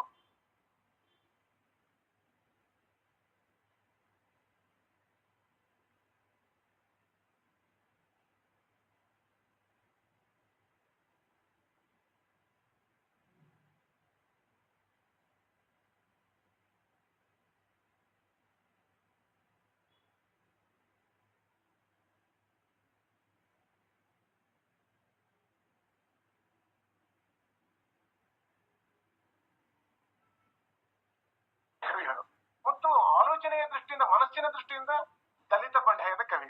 ಮಹಂತಪ್ಪನಲ್ಲಿ 3 ವ್ಯಕ್ತಿತ್ವಗಳು ಅಡಗಿವೆ ಇದರಲ್ಲಿ. ನವೋದಯ ವ್ಯಕ್ತಿ, ಅದರ ಸ್ವಭಾವ ವ್ಯಕ್ತಿ, ನವೋದಯದ ತಾತ್ವಿಕ ಪೂತಿನವರು ಹಂಗೆ, ಅಥವಾ ನಮ್ಮ ಯಾರು ಕೆ ನರಸಿಂಹಸ್ವಾಮಿಯವರ ಹಾಗೆ, ಬೇಂದ್ರೆಯವರ ಹಾಗೆ ತಾತ್ವಿಕ ವ್ಯಕ್ತಿ. ನವೋದಯದ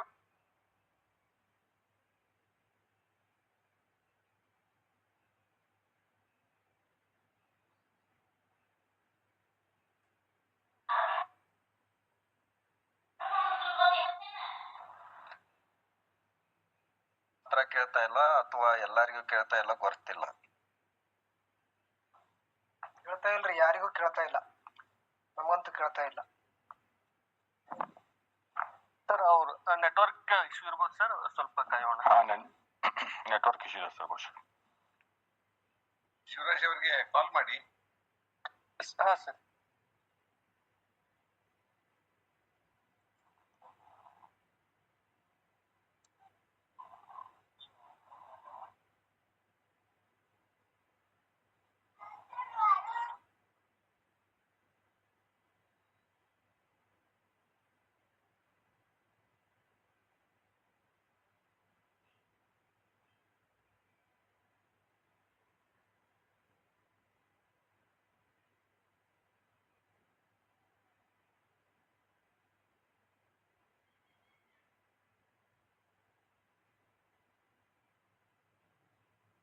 ಸರ್ ಅವ್ರು ಬೇರೊಂದು ಕಾಲಲ್ಲಿ ಇದ್ದಾರೆ ಸರ್, ಅದು ಬಹುಶಃ ಅದ್ರ ಸಲುವಾಗಿ ನೆಟ್ವರ್ಕ್ ಡಿಸ್ಕನೆಕ್ಟ್ ಆಗಿದೆ ಸರ್. ಒಂದು 30 ಸೆಕೆಂಡ್ಸ್ ವೇಟ್ ಮಾಡೋಣ ಸರ್. ವೇಟ್ ಮಾಡೋಣ ಸರ್. ನೀವು ಆಡಿಯೋ ಅನ್ಮ್ಯೂಟ್ ಮಾಡಿ ಸರ್. ಕಲ್ಯಾಣ್ ರಾವ್ ಸರ್. ಹಾ ಸರ್. ಇಲ್ಲ ಸರ್, ಈಗ ಓಕೆ ಸರ್, ಮಾತಾಡಿ ಸರ್.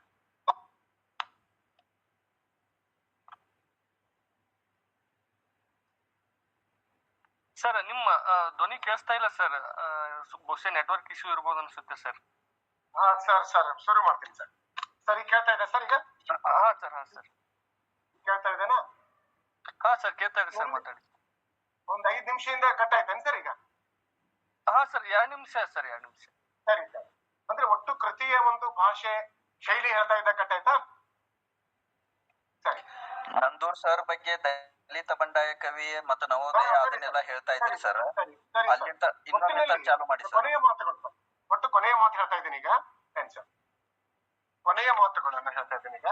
ಟೋಟಲಿ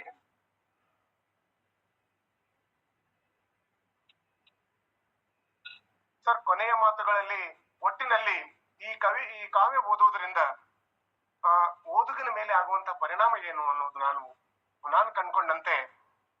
ಕೇಳ್ತಾ ಇದೆ ಸರ್?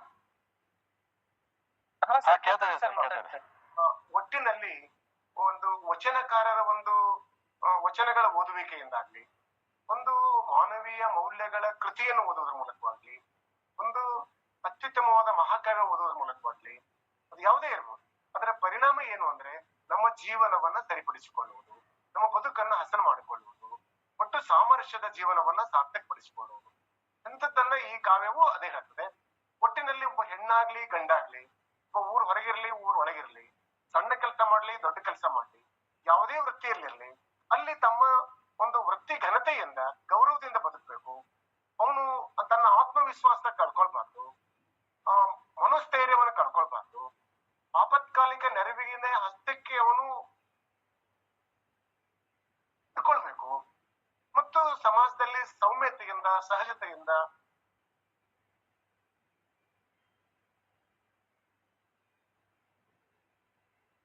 ಶರಣರ ಒಟ್ಟು ಗುರಿ.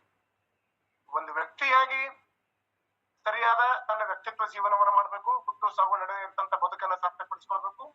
ಸಮುದಾಯದಲ್ಲಿ ಒಂದು ನಾಗರಿಕ ಪ್ರಜ್ಞೆಯಿಂದ, ಸಮುದಾಯದೊಂದಿಗೆ ಒಂದು ಸಂವಿಧಾನಿಕ ಪ್ರಜ್ಞೆ ಅಂತೀವಲ್ಲ, ಒಂದು ಸಂವಿಧಾನಿಕ ಪ್ರಜ್ಞೆಯಿಂದ ನಾವು ಬದುಕಬೇಕು. ಜೊತೆಗೆ ಪ್ರಕೃತಿಯೊಂದಿಗೆ, ಸೃಷ್ಟಿಯೊಂದಿಗೆ, ಪರಿಸರದೊಂದಿಗೆ ಒಂದು ಸಮತೋಲನದ ಒಂದು ಸಂಬಂಧವನ್ನು ಕಾಪಾಡ್ಕೊಳ್ಬೇಕು ಅನ್ನೋದು.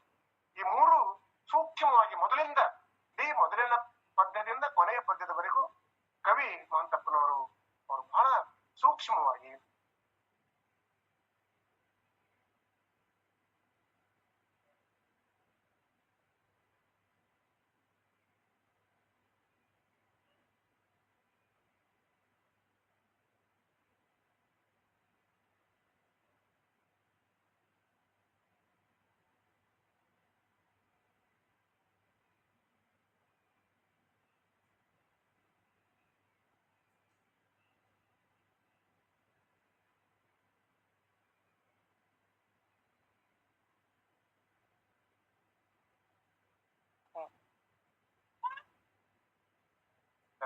ಮಹಾಂತಪ್ಪ ನಂದೂರ್ ಮನ ಅಂತ ಮನ ಅವರು ಮಹಾ ಮತ್ತು ನಂದ ಎರಡೂ ಸೇರಿದ್ರೆ ಮಹಾನಂದ. ಆ ಮಹಾನಂದದ ಒಂದು ಗಣಿವೆ ಇದು ಅರಿವೆ ಪ್ರಮಾಣ ಅನ್ನುವಂಥದ್ದನ್ನ ನಾನಂತೂ ಕಂಡುಕೊಂಡಿದ್ದೇನೆ. ಈ ಕೃತಿ ಕುರಿತು ನಾನು ಇನ್ನೂ ನ್ಯಾಯ ಒದಗಿಸಬೇಕಾಗಿತ್ತು. ಸೀಮಿತ ಸಮಯದಲ್ಲಿ